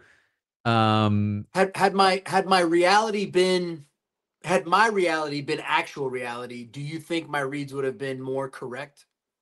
Well, it's hard to say. Like in terms of reads, like your read on the house was always pretty decent. Your read on like the strategic structure of the game and how it should be, in order to like put you in a successful position, was one of the better reads of the house. Like, you were correct. You should all get all the competition threats together. You can just steamroll. If you like, you don't have to be worried about the other side being mad at you if you're the ones in power, because they'll be running to you. That's all like good stuff that like a lot of players don't always recognize. When it came to like two people are telling you a different story, it just felt like I would not say that I would trust you to tell me which person's telling you the truth if my life depended on it. But here's the thing. So this kind of plays into some of the stuff that was talked about, is that like one of the more accurate ways that people felt like they could predict who you would believe in any given scenario, was that, you know, you tended to believe the men in the house more so than the women. Right. Yeah, And I've heard that before. I was like, come on, guys. so I'm sure part of that is that you were aligned with the men, but it did seem to extend beyond that sometimes, where it was uh, like even people like Zay and Zach and people that you weren't as aligned with, versus, you know, some of the accurate information you were being given by some of the other women later on, like people like Ashley. And it was sort of like, if we want to predict where Keanu will go, it's, you know, like, uh, where are the guys in this? Like that's Yeah, probably I where he'll think, end up. but I think a lot of that, I feel like stemmed from like, I feel like people are like, oh my God, he's a misogynist. I was like, guys, maybe in the game itself, I could be perceived that way because from the very beginning of the game, it was like I said earlier, Jimmy and the girls versus Kelly and the guys. So, you know, and I would have the tendency to believe the guys because they weren't the ones that I thought were coming after me at the beginning. So that is where I built my base onward. And so, not that I ever felt like all the girls were lying to me. I would have trusted Kelly, you know, unconditionally. I loved Kelly. Kelly was one of my strongest allies, I felt like, at least from my perspective, throughout the entire game. But she was in the same position I was. Nobody told her shit. So it was Mhm. like, or at least I didn't think they did. And she never really offered me too much information either because I didn't think she got really much more information, if any, more than I did.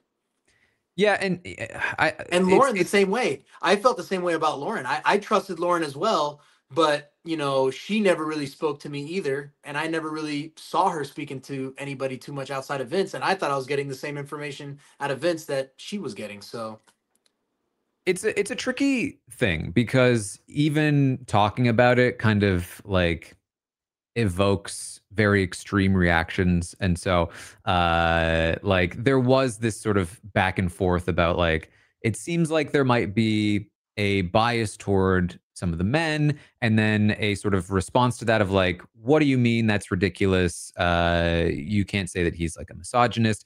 And I can tell you, at least from like the perspective that I have, like when we talked about it on the podcast in different at different times, we did try to make it clear that we don't think, and I don't think that you are like any kind of like misogynist, or that you like yeah, have harbor any ill will toward women or anything like that.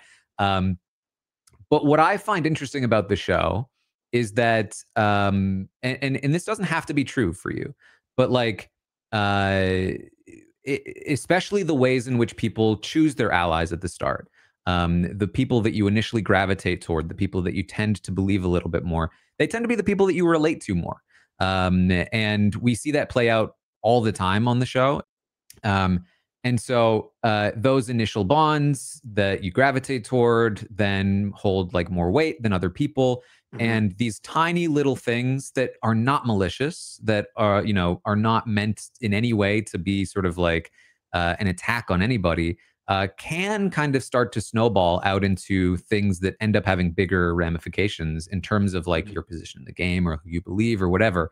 yeah, And so, you know, listen, you know, you can call me woke or whatever, but like, I find this stuff really interesting, and I love the ability to talk about it without having to be like, this means that you're a bad person, or this means right, that like we're attacking anybody. Um, I think that like being open and recognizing these things has a lot of value, and whether it's in yourself or in other people. And again, I'm not saying it's true for you because you have your own experience, and I can't tell you what yeah. your experience is. But I think it's a valuable conversation to have. No, most definitely. I would say that I don't disagree with people when I say that that was built in that world. Like Mhm. from the very beginning, I was set up to not feel that way. So like I'm not misogynistic in my everyday life, you know, but in this particular, you know, scenario in this world, you know, I my perspective from the very beginning was like Jimmy and the girls versus Kelly and the guys. So I was already like set up in that way of thinking, and that was very hard for me to break through. I would say the only person in pockets that I ever trusted that was ever on the Jimmy and the girls side was Rachel. And Mhm. even then, it took a long time for me to get there because it took me putting her on the block, then me asking her if we're good before I even won HOH, and winning HOH and not putting her up to feel like, okay, we can ride out into the sunset. We're good now. And then she Mhm. got eliminated. Yeah. It was something that just we're jumping ahead a little bit here, but it's relevant to this conversation. That like players like Mickey and even Rachel at one point, Ashley, some of the other women in the house did talk about this in the house as well. That they felt like that you were not as respectful in talking with women as you were with some of the men, and again, it's sort of like I think that it all is I, I personally, not knowing you that well, not being in your head, it never seemed malicious to me. And it really did seem to stem from the positioning you were in the you had in the game, which again may have started with a little bit of that sort of like you gravitated toward, the bros, the people that you can relate to more. Um, but then through sort of some of this like I would say confident communication style could certainly really rub some people the wrong way Yeah, 100%. in those moments. And 100%. we're not here to try to solve sexism or Yeah, no, I anything know. like that. You know what's funny is that, and Morgan and Mickey will tell you this straight out, is like on day I want to say like 2 or something, we were all in the bathroom, like me and like almost all the girls, and I was like, oh God, it's so nice to have like this female energy around because this is what I'm like used to because Mhm. I'm used to living with so many girls, and I wanted to work with all of them, and that's something that Morgan and Mickey specifically were like that spoke to them, and they really wanted to work with me, but when Jimmy uh did what he did and kind of made me feel like Morgan and Mickey were the issue, that's something that totally got flipped on its head. So just kind of the way it shaked out. But Yeah. but initially, yeah, I felt very good. In those first couple days, I felt very good with Morgan and Mickey specifically. So it's kind of funny that ended up being like the people that I was kind of going after the most in the first half of the season. Hmm. Yeah. So, I mean, again, ultimately, I think that the way that I think about things is that it's always worth examining and like Mhm. thinking about if people have a reaction to something, like where is this coming from, and is there a way that my own mind has been trapped in this sort of hegemonic structure of patriarchy, masculinity. Again, you can call me woke, but I think it's a very interesting topic, and I really think that there's a lot of value to exploring it in different ways, and especially when it comes to sort of like looking at the game and if we're talking about like the other major thing that could sometimes impact you, whether it had to do with the scoffing or the way that you were communicating. Yeah. Sometimes it did feel very confident, and at times condescending, I Right. think, Right. for people in the house as they expressed. And so, again, I don't think that you, again, this is my own judgment. I can't speak for Right. anybody. I never felt like you meant for it to be. I feel like um, you had these ideas of what was happening in your head, and you were trying to get those ideas across to people that were not listening to you. Right. And Right. so it really expresses itself in a strong way because of that. And I think that like maybe some of your mannerisms don't help with that. But again, that was my own interpretation of it. Yeah, no, I would say that's correct. So yeah, that's what I was talking about earlier. At least when we were talking about how I would speak to Vinny, it Hmm. was like I would just get so frustrated, and to an extent Rachel too. I'm not sure who else felt that way. You said Ashley and Mickey, but I definitely know I spoke to Rachel that way. But that was I felt really comfortable with Rachel and Vinny to be able to express myself fully. And Rachel did let me know a couple times there that she thought that I was talking down to her, and I even told her I Yeah. was like, oh well, if you feel that way, then I apologize because I didn't mean to talk down to you, and I fully recognized that I was like, I know how I can be when I'm like passionate about what I'm speaking about and what I'm saying is not coming across. So I could definitely see that.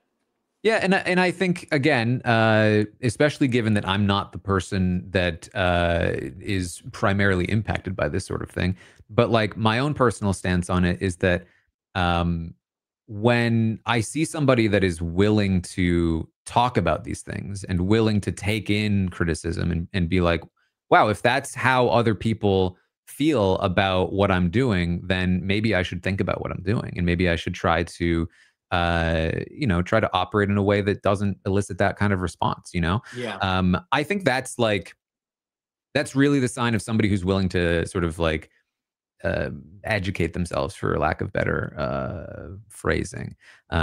Because at the end of the day, everybody has biases. Everybody has their own flaws, idiosyncrasies, and especially if you've never been on TV before, with every single one of them being exposed to an audience of hundreds of thousands of live feeders, you've never really probably had a chance to recognize them or examine them in any significant way. Right. And Yeah. There's actually a really good book that I've read called Psycho Cybernetics, I think it's called.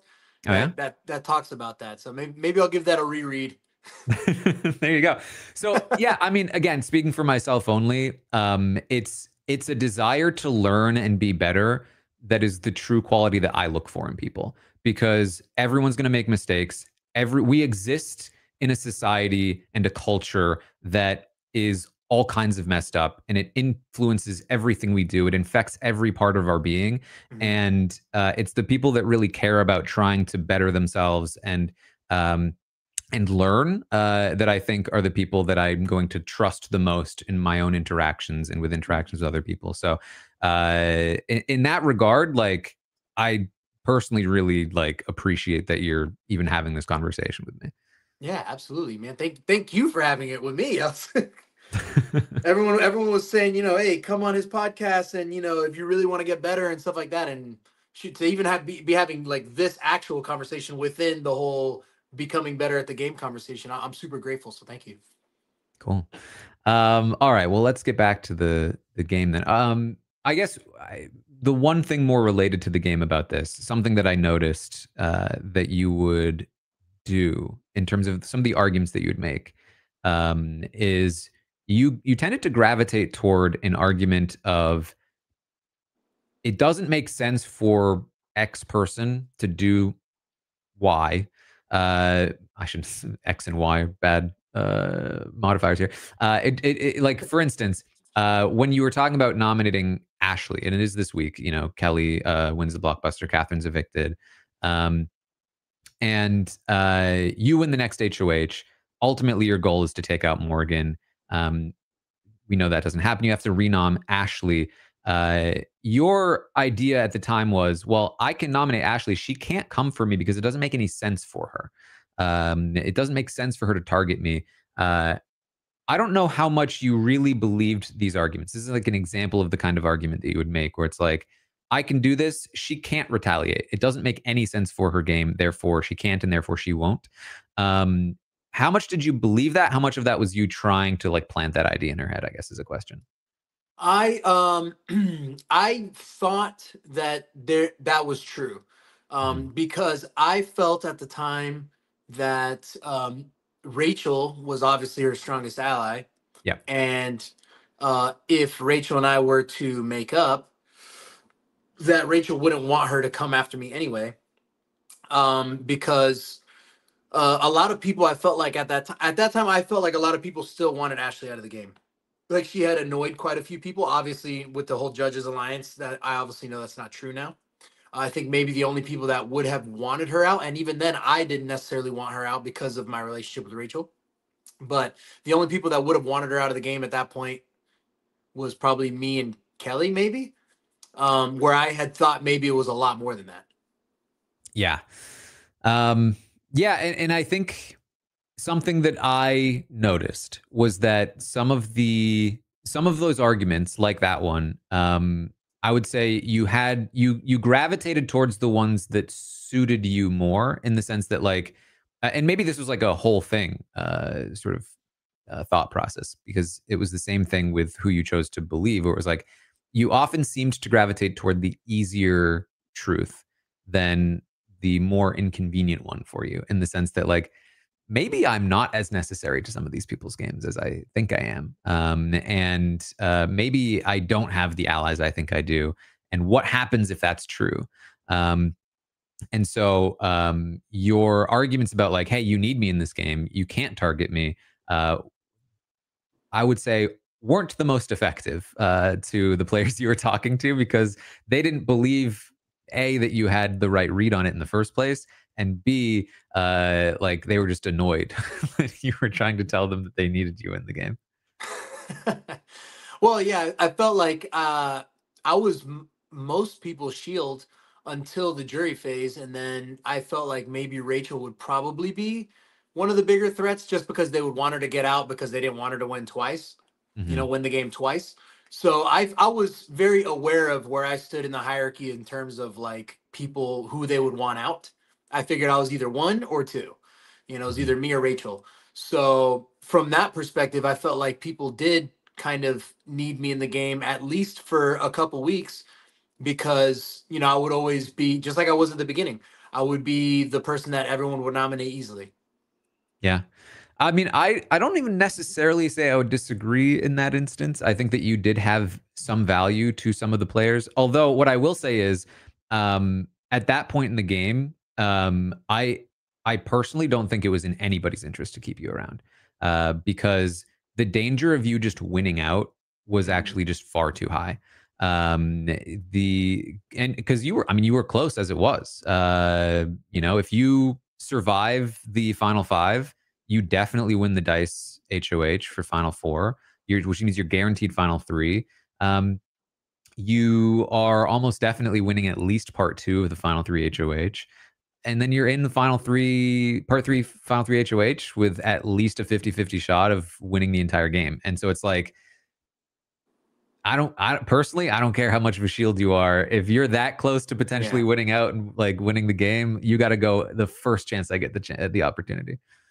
Yeah, I think I was trying to convince people also that I couldn't win, the mental part of the final two, or, I'm gonna drop the ball at some point. And look, I did. The tiny Yeah. veto was not my strong suit, so I dropped that one. But I would have felt comfortable in the mental, comp of part of the final three HOH.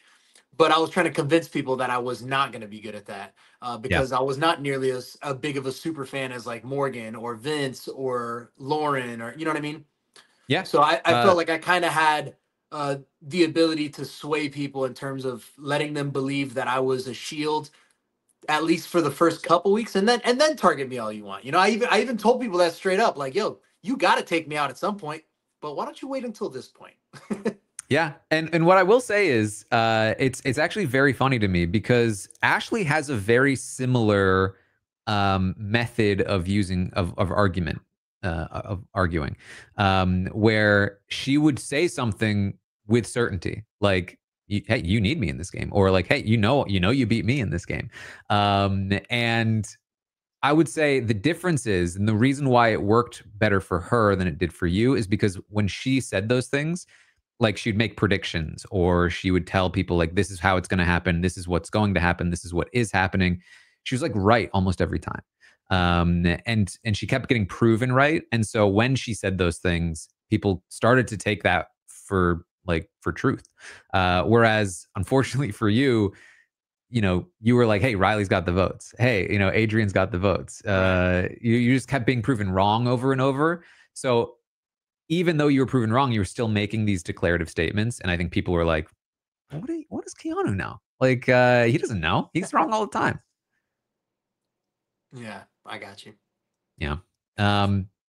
So you win HOH.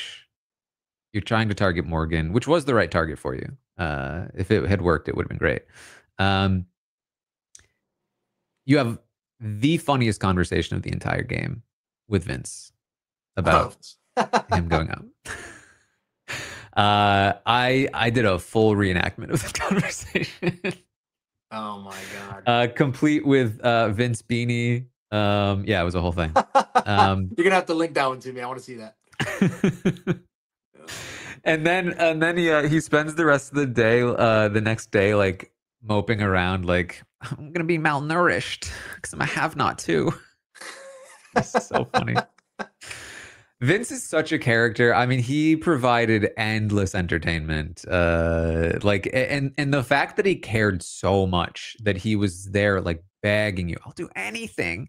It was just, it was so good. We really owe Vince a debt this season. My God, dude, that was embarrassing for me. I was like, please don't do that. Please do not do that. And and it was very cathartic, I think, for a lot of people, for you to really just like lay into him about like all of the ways that he has screwed you over in this game. That he's made you look bad. He's made you look bad to your allies. He keeps saying like, you had a couple of good, I could probably pull up some of the quotes I wrote for this day. This must have been day. This was shortly before Mickey. Actually, I really thought Mickey was going to leave the week before, and so I made my Mickey interview notes early. Is that day 52? It's was it day 52? Evicting Kelly over. So yeah, it would have been that night. Yeah, here it is. Good call. I studied up. It's still in my brain.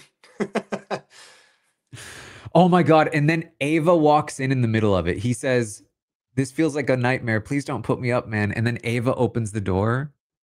"Do you guys want to have tea?" You're like, "Yeah." The most Ava thing ever. She goes, "What kind?" And Vince is like still bare. You need to find this clip. It's phenomenal. Oh, and so you have some really good banger lines these 2 days. Honestly, Vince, I'm at a point where you leaving isn't worst case scenario to me. If you go home, at least I can guarantee that none of my allies go home ever again. I'm an ally. How? You were literally responsible for 3 of them going home. I traded 3 allies for 1. Good stuff. Good stuff. He, of course, is never going to forget. Not that it mattered, not that it would have changed anything, but he's often going to cite the fact that you nominated him as like, I'm gonna show him, I'm gonna make him pay.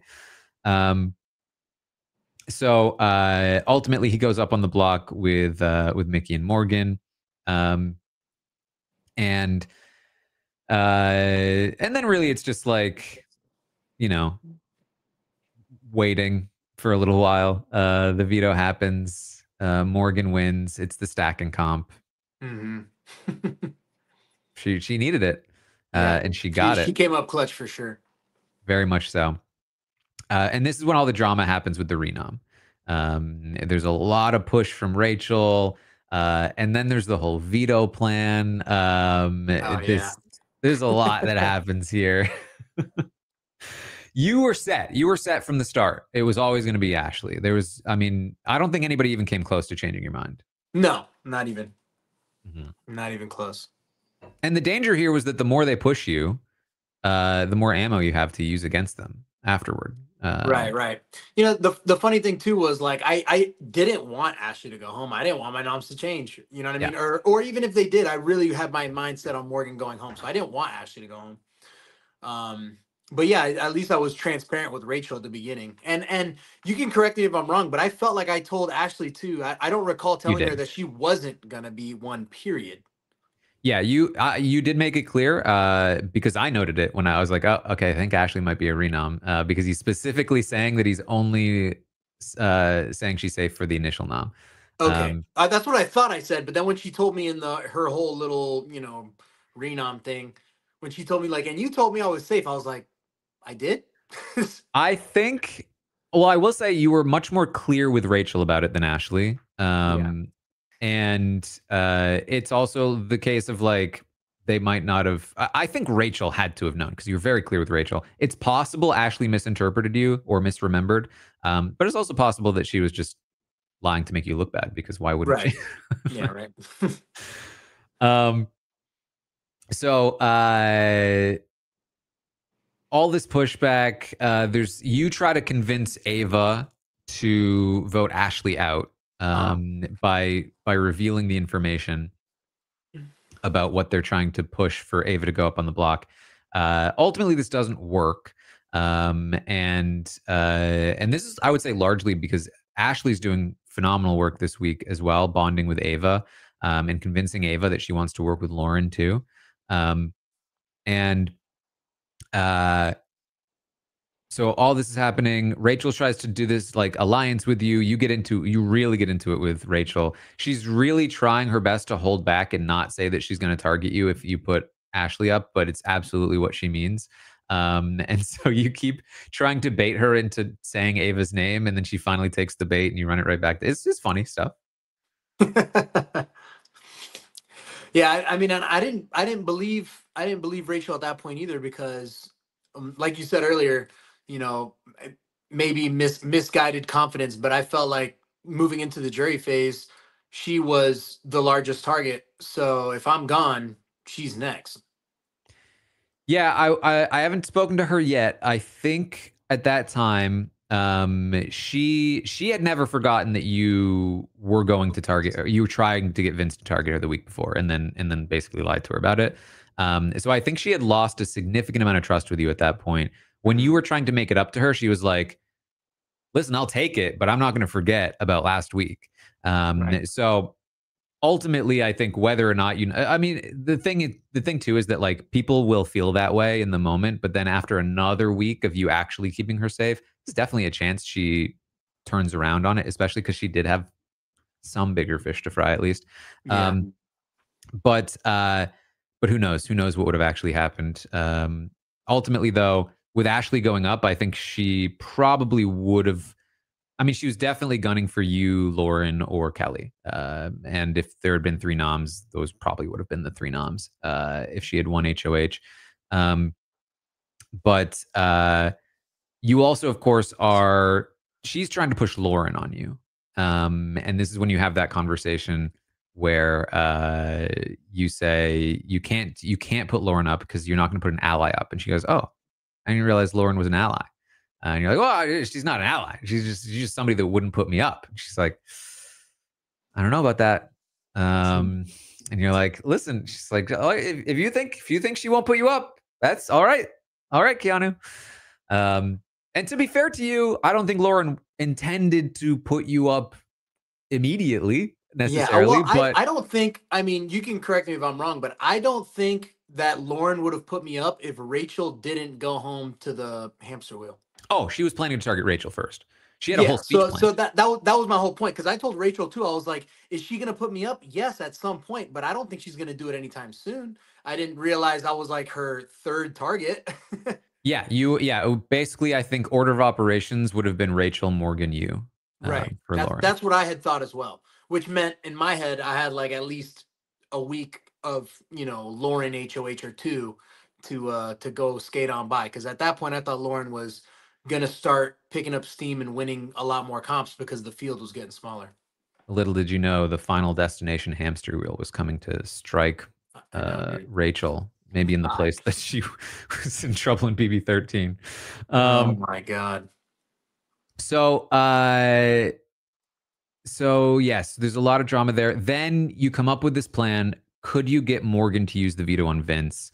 And Keanu, there were many times this season where I was losing my mind. And this is one of those times, because I felt like the two of you and Vince, could barely even remember the argument that you used on Morgan. Because it didn't make sense. Like, it didn't make any sense. It didn't make sense for her to do it at all. Not but I was at all. trying to make it sound like it made sense. Yes. I was like, yo, this is an epic move that'll go down in BB history forever. But like, not on your side. You kept saying, "Listen, Morgan, I can't trade 1 for 1. I can only trade 2 for 1. And she'd be like, "Yeah, I get that." I'd be like, "What do you mean? You get what? You get what? What does that even mean? Repeat it back to me, Morgan. What does it mean?" Keanu can't even tell me what it means. I know, dude. I was trying to tell Vince, I was like, all right, wait, hold up. So wait, how did we phrase this again? So that we Yeah. it was so funny because like I knew that it didn't make any bit of sense and there was so many holes in the argument. But I was just trying to butter it up and make it so delicious for her to just sink her teeth into that she would totally do it. I could not believe it. And she was, I don't know how much you know that she was going to do it. Like she was down. She was talking to Vince about it. She talked to Will about it. And Will was like, yeah, you use the veto on yourself. Yeah. Sounds good. I don't know if you've gotten to this part in the episodes, but Will has a whole running thing in the diary room where he says, yeah, I don't listen half the time people talk to me. I'm not listening. Which once he said it made so much sense. Like, that's so funny. Oh my God. Will's a character, man. I love that guy. People listen. Oops, wrong one. Folks love Captain Will. Folks love Captain Will. There you go. Hey, it's a fact. She goes to Ashley and Ashley says, don't do that. That would be stupid. And then she starts to like be like, then she talks to Rachel. And Rachel's like, that's a bad idea. And then they come up with this instead, like, oh, well, if he's willing to put up Lauren, let's make an alliance and get him to put up Lauren. And then that's when they do the whole pitch in the HOH room with you guys. It's very awkward standoff. Oh, 100%. Standoff. I called that off like immediately. Well, standoff in the sense that like Vince and Morgan were like, let's get out of here. Yeah. Yeah. I don't know how many people in the history of Big Brother have like denied alliances, but I was like, guys, that the fact that the stipulation is don't put Ashley up, just please get out of the room. Mm-hmm. And then you start to like realize, well, now that like all of this has happened, we don't even need to do this because we can maybe get the votes with Ava. And Vince was like, no, we still need this to happen. We need the veto used on me. And he spent like the entire night still trying to get Morgan to do it. And she was just like, I'm sorry. Like, I'm sorry. Ultimately, she doesn't do it. Ashley goes on the block. She calls you out. It's again, one of those, yet another ceremonial back and forth. Yeah. And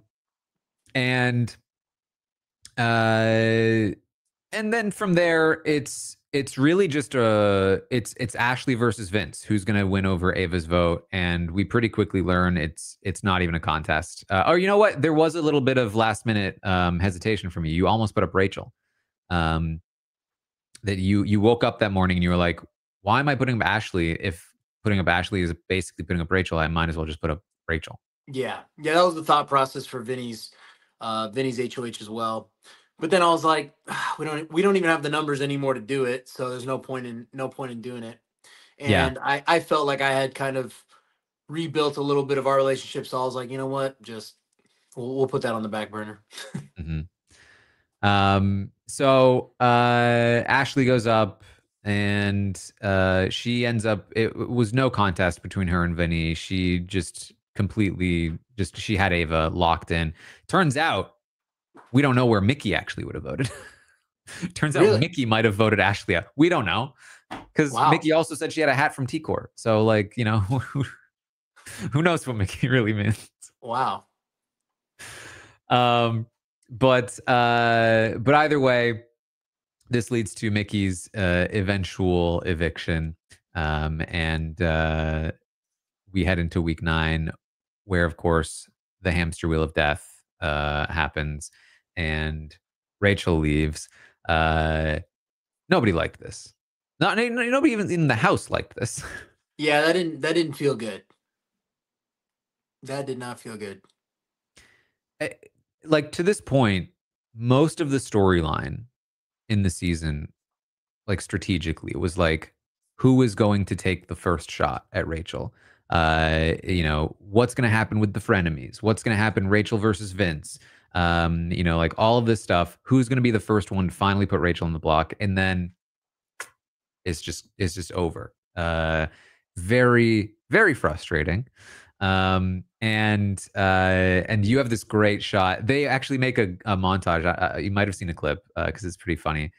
you're sitting at the kitchen table looking at the memory wall, Mhm. and talking about like I didn't want to be them, I wanted to be you. Yeah. And they start playing like clips of like memories with you and Rachel. Yeah, I've seen that one. That's funny.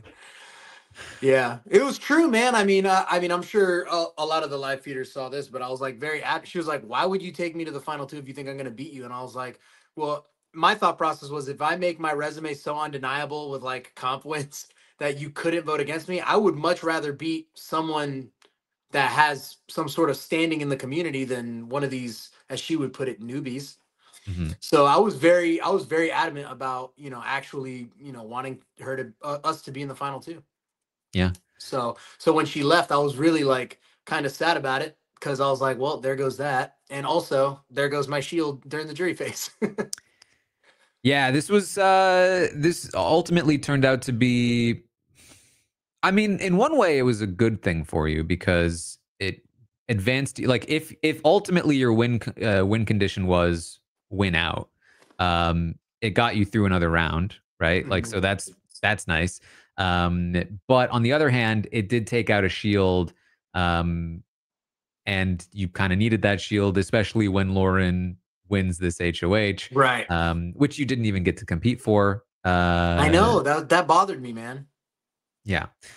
Um, so Lauren's goal, which is the correct goal, is either Morgan or you needs to leave on her HOH. 1000%. That should be her goal. Morgan number one, you number two, makes a ton of sense. In order to accomplish that goal, she needs both you and Morgan on the block come the blockbuster. Mhm.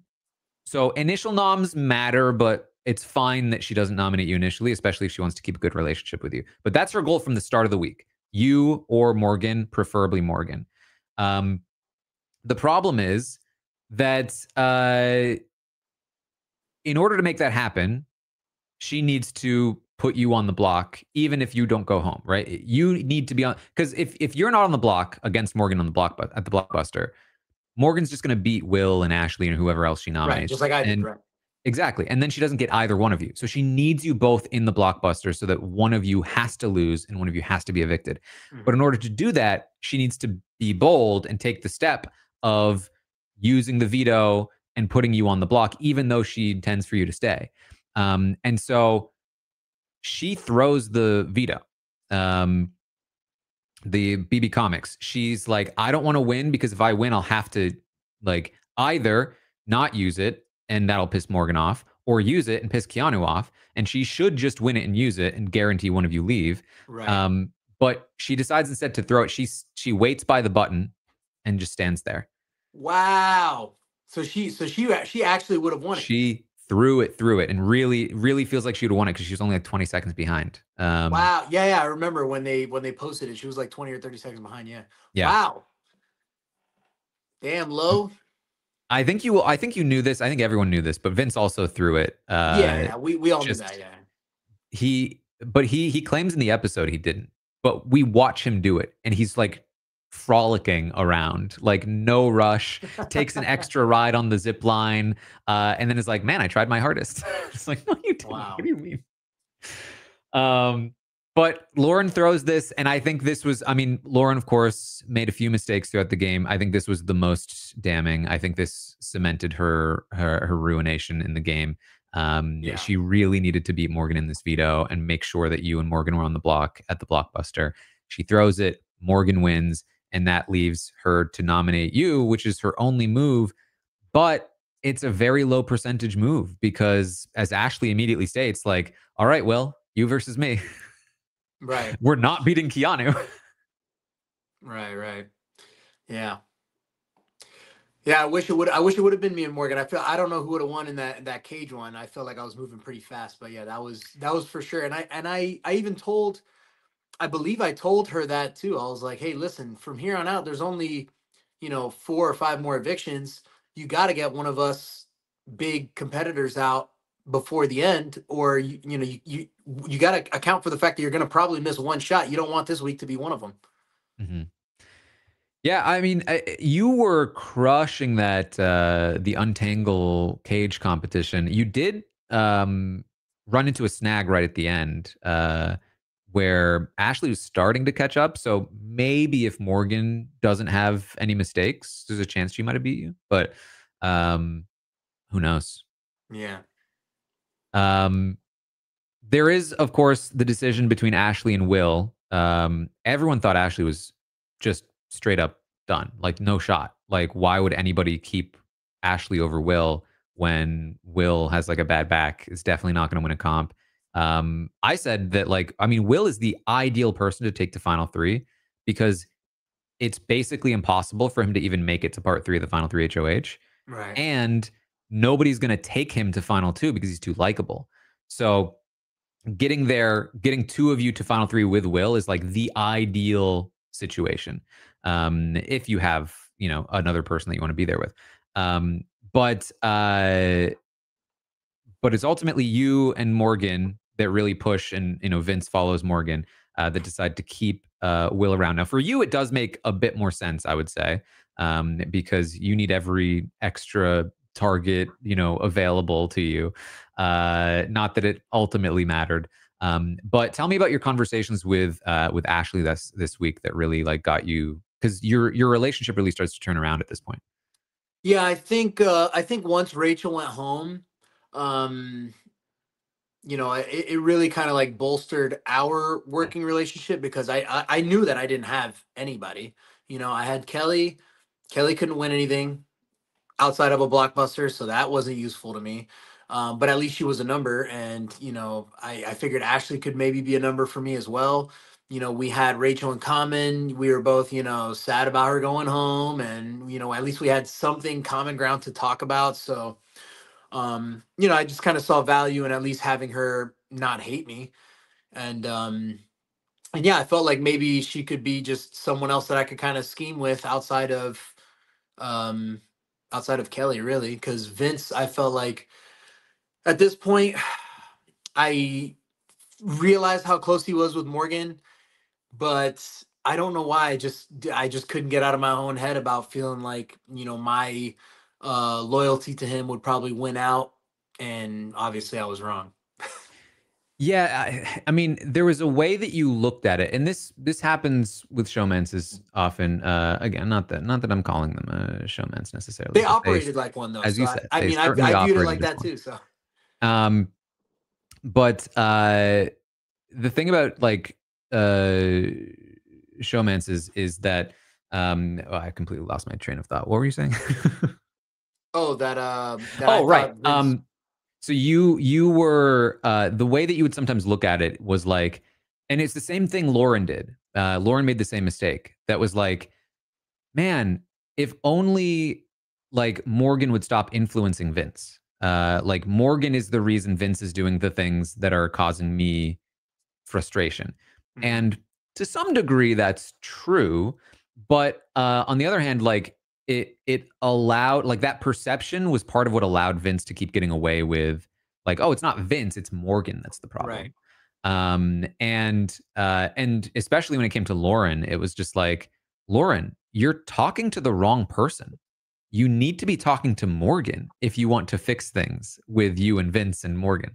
And it was the like um, it was this sort of like allowing Morgan to take this heat in the hopes that you could win over Vince, that just kept both of you in this trap, this cycle of just like you know, doing all of this work to convince the guy who was just like, listen, I'm just the receptionist here, like, you know.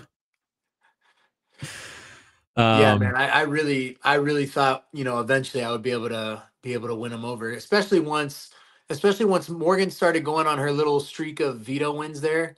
I was like, dude, she's way more of a lock to win it than I am. But I guess she was able to convince him that I had a better story or whatever. And you know, I don't know if you guys saw this, but in the jury house, they did tell me that that's straight up that they would have voted if I was in the finals, they would have voted for me. And I was like, oh shit, okay, I didn't even realize I had like such good standing with you guys.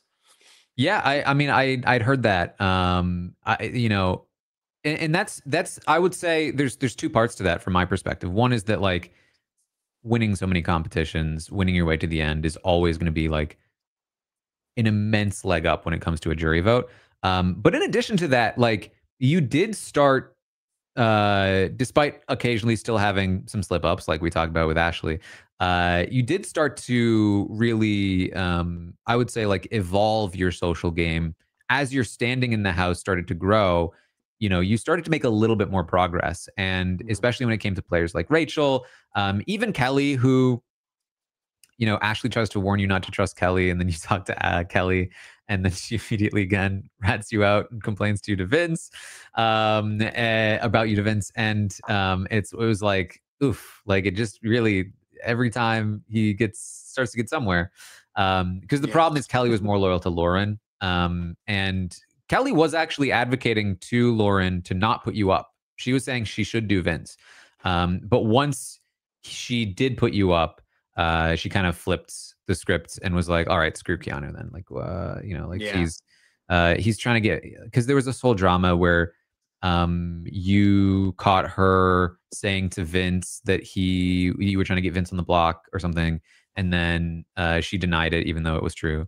And then, you know, things deteriorated from there. But the point is that you did actually have like an actual relationship with Kelly, and I think you also developed a decent one with Lauren. I think that she felt good enough about you, and I don't know where Ava would have voted. I don't know if she ever like fully came around on you, but like you really did win your way into it. But also like once you had more footing, I think part of what we talked about at the start of this podcast, which was that like a lot of this came from your social standing in the first place.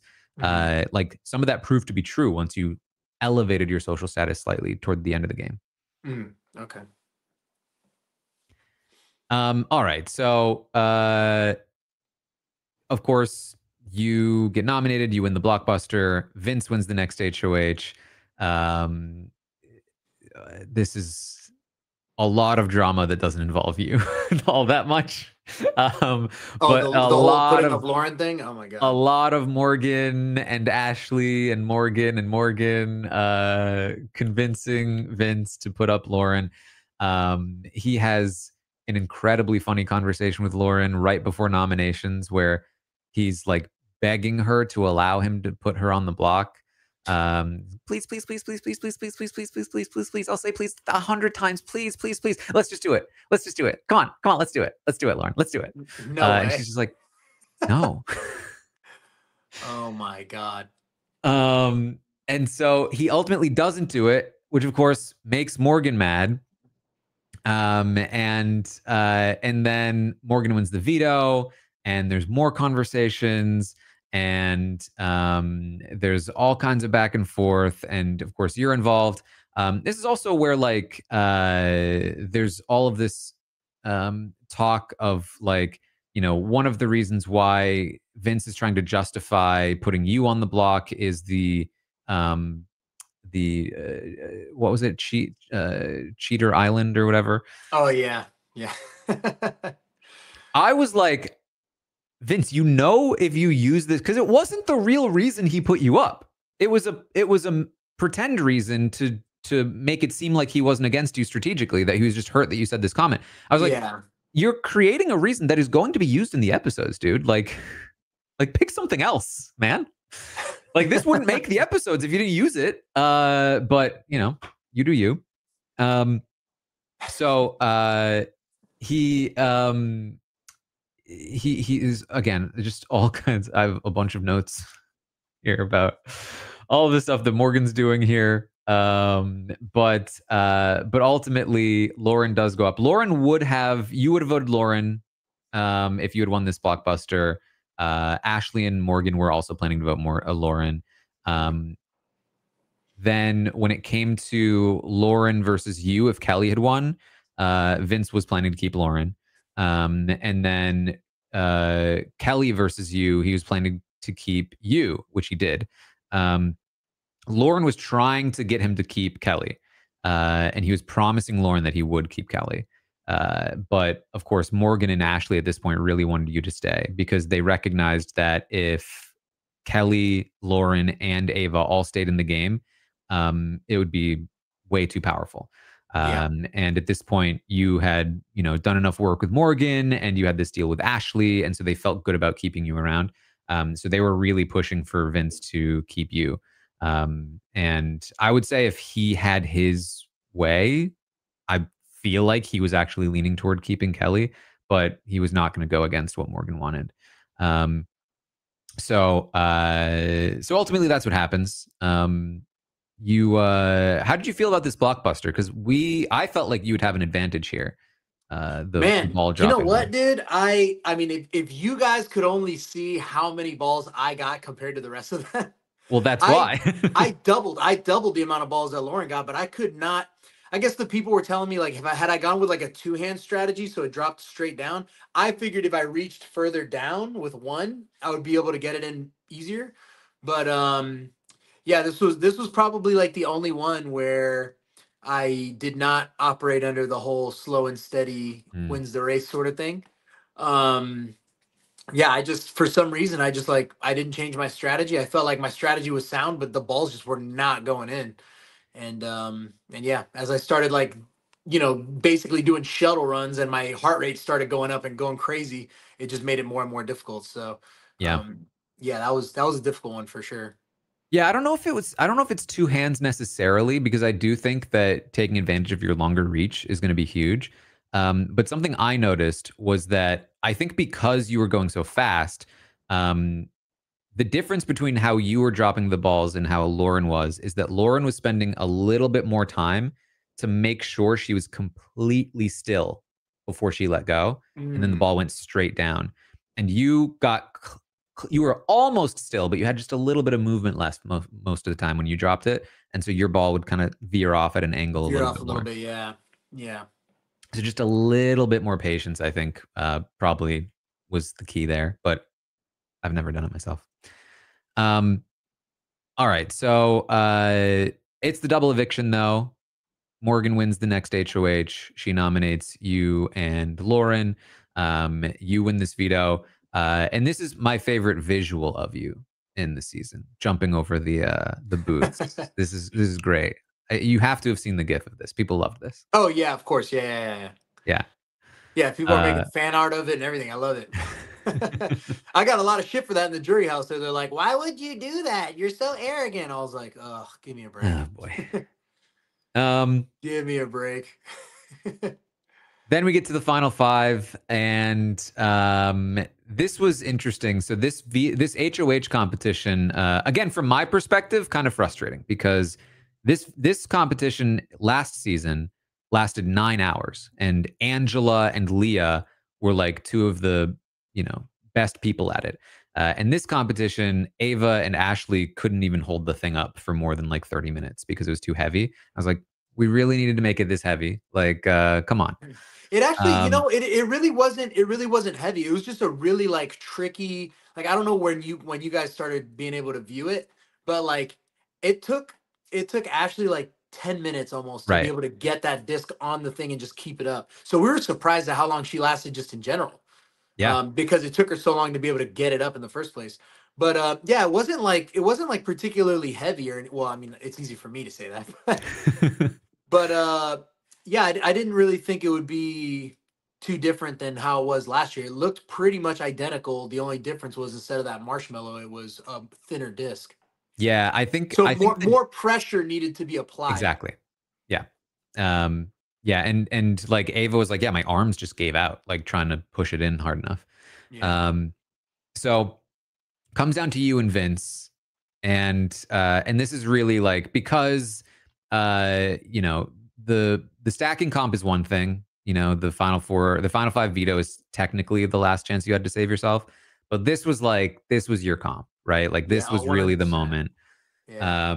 And it came down to you and Vince, and in many ways, it kind of was kind of like the poetic ending, right? Like all season long, you had trusted Vince too much, and in this moment, you're kind of letting your guard down in the competition because you think you're good and you think you're just chatting with your bud, but really, unbeknownst to you, like your life is on the line. Yeah. Did, Um, did did it show that in the episode, by the way? He and I's talk in the gym before? did they show it on the episode? That's a good question. Or did you guys even see it on the live feeds? I'm I mean, because what specifically are you referring to conversation because wise? we spoke in the reason I'm wondering if you guys even saw it on the live feeds, because there was a lockdown in the gym afterwards, so I'm not sure if the live feeds were even on, but he and I had basically locked in a final two in the gym right before the HOH. So he was like, I was like, dude, listen, like we're in the home stretch here, dude. Me and you can run the table. I can win every single veto from here on out. You can win every single HOH, and we could just make it to final two. And he was like, yeah, dude, that sounds like amazing. I told him, I was like, listen, Morgan is a lock to win over me, bro. And he was just like, I don't know, because you got the veto and stuff like that. And I was like, bro, she just won another HOH. Like, are you kidding me? Like, we have the same amount of comp wins, but this is all fresh in everyone's head. Plus, I'm upsetting other people. Like, she hasn't upset anybody. She's a lock to win. And he's like, okay, you're right, you're right. And I was like, okay, so we're good, right? And so we locked in like a final two. And then that's why I really like took it easy on that one, because I was like, well, if I'm safe either way, I'll just win the final four HOH, guarantee myself the final three, and win that. Yeah, which I mean, it's again like if you had been right, Yeah, then exactly. yeah, that is the correct Horrible read. strategy. Because the Horrible final read. 5 HOH is the worst HOH to win in the entire season. Because it means you can't compete in the final 4 HOH, which means you're Right. one of 3 people vulnerable at final 4, which sucks. But yeah, ultimately you weren't right. Now, wait. Let me ask you this real quick, because this was my thought process on. People are like, "Oh, you could have won if you just won the final five HOH, blah blah blah, this and that." But my personal opinion is, I would have had a more clear path to winning had I voted for Ava to leave over Lauren in the previous eviction, because Lauren would have stayed my shield. Like, let's say everything still plays out the Mm. same. Like, Morgan still wins the final five veto, and she keeps noms the same, and it's me and Lauren up there. Do you still think that Morgan and Ashley vote for Lauren to leave? Because if that's the case, then I would win the final four HOH, because the dice had been practicing all season long. Yeah. Yeah, that's interesting. So, well, okay, it does presume that Morgan gets Vince to put Lauren up again, which I assume she probably does. Well, Um, even if he doesn't, let's say he puts me and Ashley up, but Morgan wins the veto anyway, uses it on Ashley, then forces Lauren to go up. right. Yeah. I So think that I was under the assumption that they would still probably vote for her to leave, because Vince and Lauren reasons. that's probably true. I think they'd be pretty upset with you for voting Ava out over Lauren, but it's like, what choice do they have? They can't leave Lauren and Vince in the game still. So yeah, if Morgan is left off the block, she can force Lauren on the block regardless. They vote out Lauren.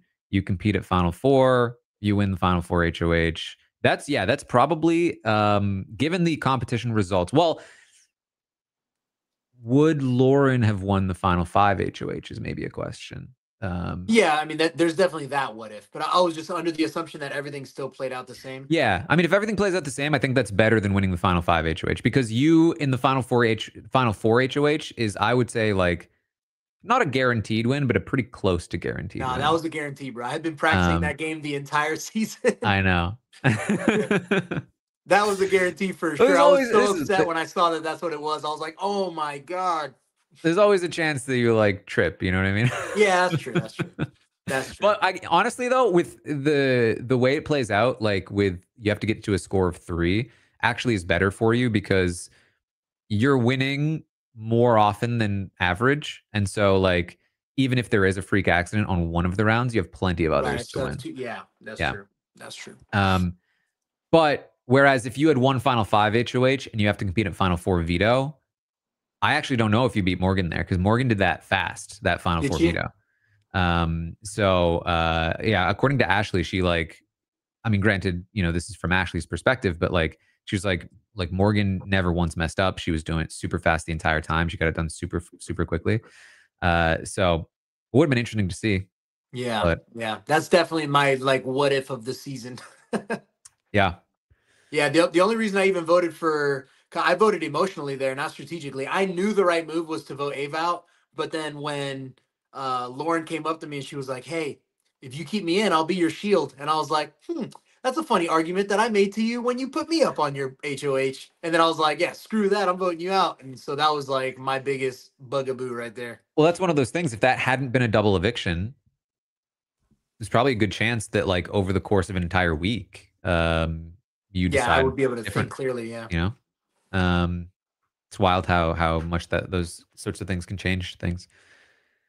Um, so yeah, even after the HOH win, Vince is telling you he's not going to put you up, and that he knows he can't beat Morgan, and he's not going to go to the end with Morgan. And then after the conversation with you, he tells the cameras, "Nah, I'm going to the end with Morgan, and I'm not putting her up." It's like, what? Jeez. Ashley was really heavily considering if she had won the veto, trying to take Morgan out there. But ultimately, it doesn't matter because she doesn't win the final five veto. Morgan does. And this was just like a slow and painful death for you in the game because you all thought that you were immediately going to leave, and then it was like, nope, actually 2 more days of just waiting around, making some campaigns that, you know, obviously people aren't going to take in. You did make a campaign to Ashley. She turned it down. And I think especially given the result, I think we can say probably rightfully so. But you know, obviously a lot of jury management happening, especially from Ashley. And I guess not from Vince. The opposite from Vince. Yeah, people are like, "Oh, bitter jury, bitter jury." I'm like, guys, that's part of the game. Like, you know? Yeah, so and it's also like, and that's the thing too. Like, people, it wasn't really in the episodes how much Ashley was talking to you and like really like trying to explain parts of her game, saying you'll see some more things after you leave. And in the meantime, like Vince just continuing to lie most of the time. Like, oh well, I plan to take out Morgan, don't worry, or like oh, I never wanted to do this. And it's like, yeah, those things are going to matter. Doesn't mean that you won't vote for that person, but like they're not making it easy, you know? Like, right. Yeah, I thought Ashley played. I mean, especially once I found out like all the different things she was doing behind the scenes, I definitely felt like she had played a good game. You know, I felt like Vince had played a better game, but his jury management was just so shitty that I couldn't justify voting for him after how many times he lied to me. You know what I mean? mhm. Yeah. So that's it. You go to the jury house. And tell me about the jury house, because I haven't had a chance to ask anybody about the jury house shenanigans. No, I mean the jury house. Honestly, the at that point, aside from talking about who we're possibly going to vote for and this and that, the game is over. So we're just playing Mario Party. They're making jury house alliances against me in Mario Party to make sure I don't win because I was a comp beast in that too. Of course. So no, the jury house was fun. You know, still got into a couple little arguments here and there with Rachel because she was cheating at Cards Against Humanity. I was like, who cheats in Cards Against Humanity? How do you cheat at Cards Against Humanity? You put in more of the answer cards, so you have a higher chance of winning. Oh, interesting. I guess I know I've heard from you about like where your vote would have been. If Vince had cut Morgan, you would have voted for Vince. If Morgan had cut Vince, you would have voted for Morgan. And if Ashley had cut Morgan as she did, you would vote for Ashley. Do you obviously you can't speak for anyone else. There has been some talk about like what happens if Morgan had won part 3. She had cut Vince and taken Ashley. And I think crucially, like Ashley has the same sort of like final 2 questioning performance. And we actually, you might not have seen this, but we actually know a good amount of what Morgan's speech would have been. And it was pretty similar to Vince's overall. They practiced together. So in your eyes, is that a close vote between Ashley and Morgan? I think from what I gathered in the jury house, and obviously I can't actually speak for everybody, but based off of the jury roundtable, and I'm not sure what they showed, you know, in the episode and stuff like that. The general consensus was like Morgan was pretty much gonna win because she didn't really piss people off. You know, everyone felt as if she was the one running a lot of Vinny's HOHs for the most part. You know, at the end of the day, she was the one that brought him into the judges in the first place. And she won a lot of those competitions and saved her ass when she needed to and solidified a lot of the moves that Vinny made on his HOHs anyway by winning those vetoes. So from my understanding, Morgan probably would have won. I felt like the votes that maybe she had on lock were Rachel and Will, maybe, Right. um, and possibly Ava. But I feel like me, Kelly, Vince, and Lauren probably would have voted for Morgan. Yeah, that's what because like when we were discussing, because it felt like Morgan was the favorite to win part Yeah. 3. So we were thinking about like, is there any chance that Ashley could even potentially win? And the path was always Rachel, Will, Ava being locked in a 3, and then just getting one of you, Lauren, Kelly, or Vince. Yeah. Maybe like a spurned Vince, or like randomly like a Lauren or something, but it never felt super likely. No, And yeah, from our perspective, it was like it was more like Morgan and Vince's game to lose. From yeah, what I understand, just talking at the jury roundtable, like I said, I don't know what they put in the episode or not, but it was like that was kind of like the general consensus was like it was their game to lose. You know, not to say that Ashley didn't play a good game. Obviously, socially she did, but their games were more well-rounded in terms of the social aspect and the competitive aspect. That it was like mhm, hard to deny them.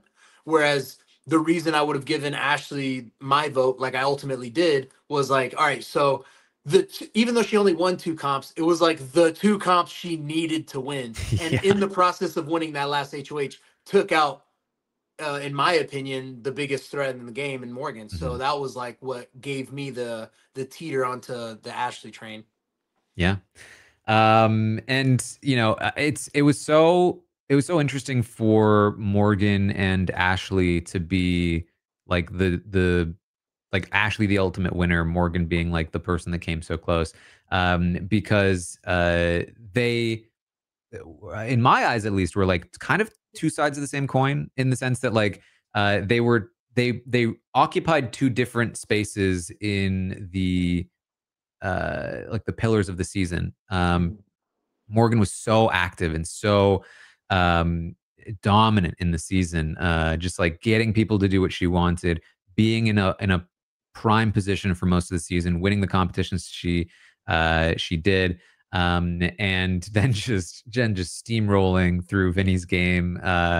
Like he's taking all the heat while she sits back and directs him to do everything. It Yeah. was just phenomenal work. And then Ashley, the person who had like had the opposite end of that, like from the very beginning, Showergate, coming from the bottom, slowly climbing her way up. It was very interesting to see the two of them. And I thought, in a season where I was like often banging my head against the wall in terms of some of the decisions being made, it was very cool to see the two of them in the end sort of representing some of the best that the season had to offer, at least in my opinion. Yeah, absolutely. No, I agree. I definitely while I was in there, I most definitely underestimated Ashley's social aspect of the game because I was under the assumption that I was like, yo, what have you done all season? Mhm. You know what I mean? And then to find out like, what she was doing in the background, I ultimately had to respect that and had she won the final HOH like she did and took Morgan out, it was undeniable for me. So Yeah. All right. mm. Any other questions? Any other things you want to talk about? No, man, we covered a lot, dude. We Four did. hours. It felt like not that long. That's how it And happens sometimes. yeah, man. And listen, I really appreciate you taking the time to really break this down. I very much look forward to even going back and watching this again.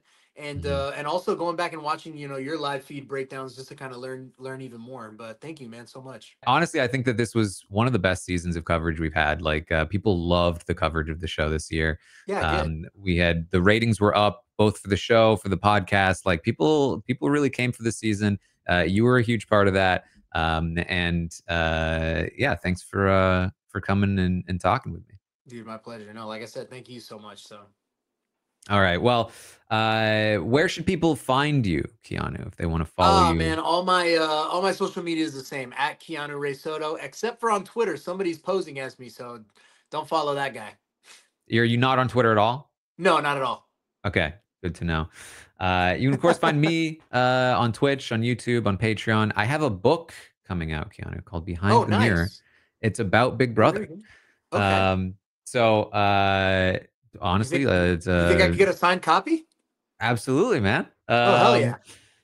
It goes through the history of the show, sort of where it came from, how it developed, the evolution of strategy on the show in many ways, and all kinds of other fun things for Nice. both Big Brother fans and non-fans alike, and I guess also potentially for contestants if they so choose. Nice. Well, I look forward to reading it then. Yes. All right. Well, that is what we have for you all then. Thank you all so much for joining us here on this Keanu deep dive, and we will see all of you next time.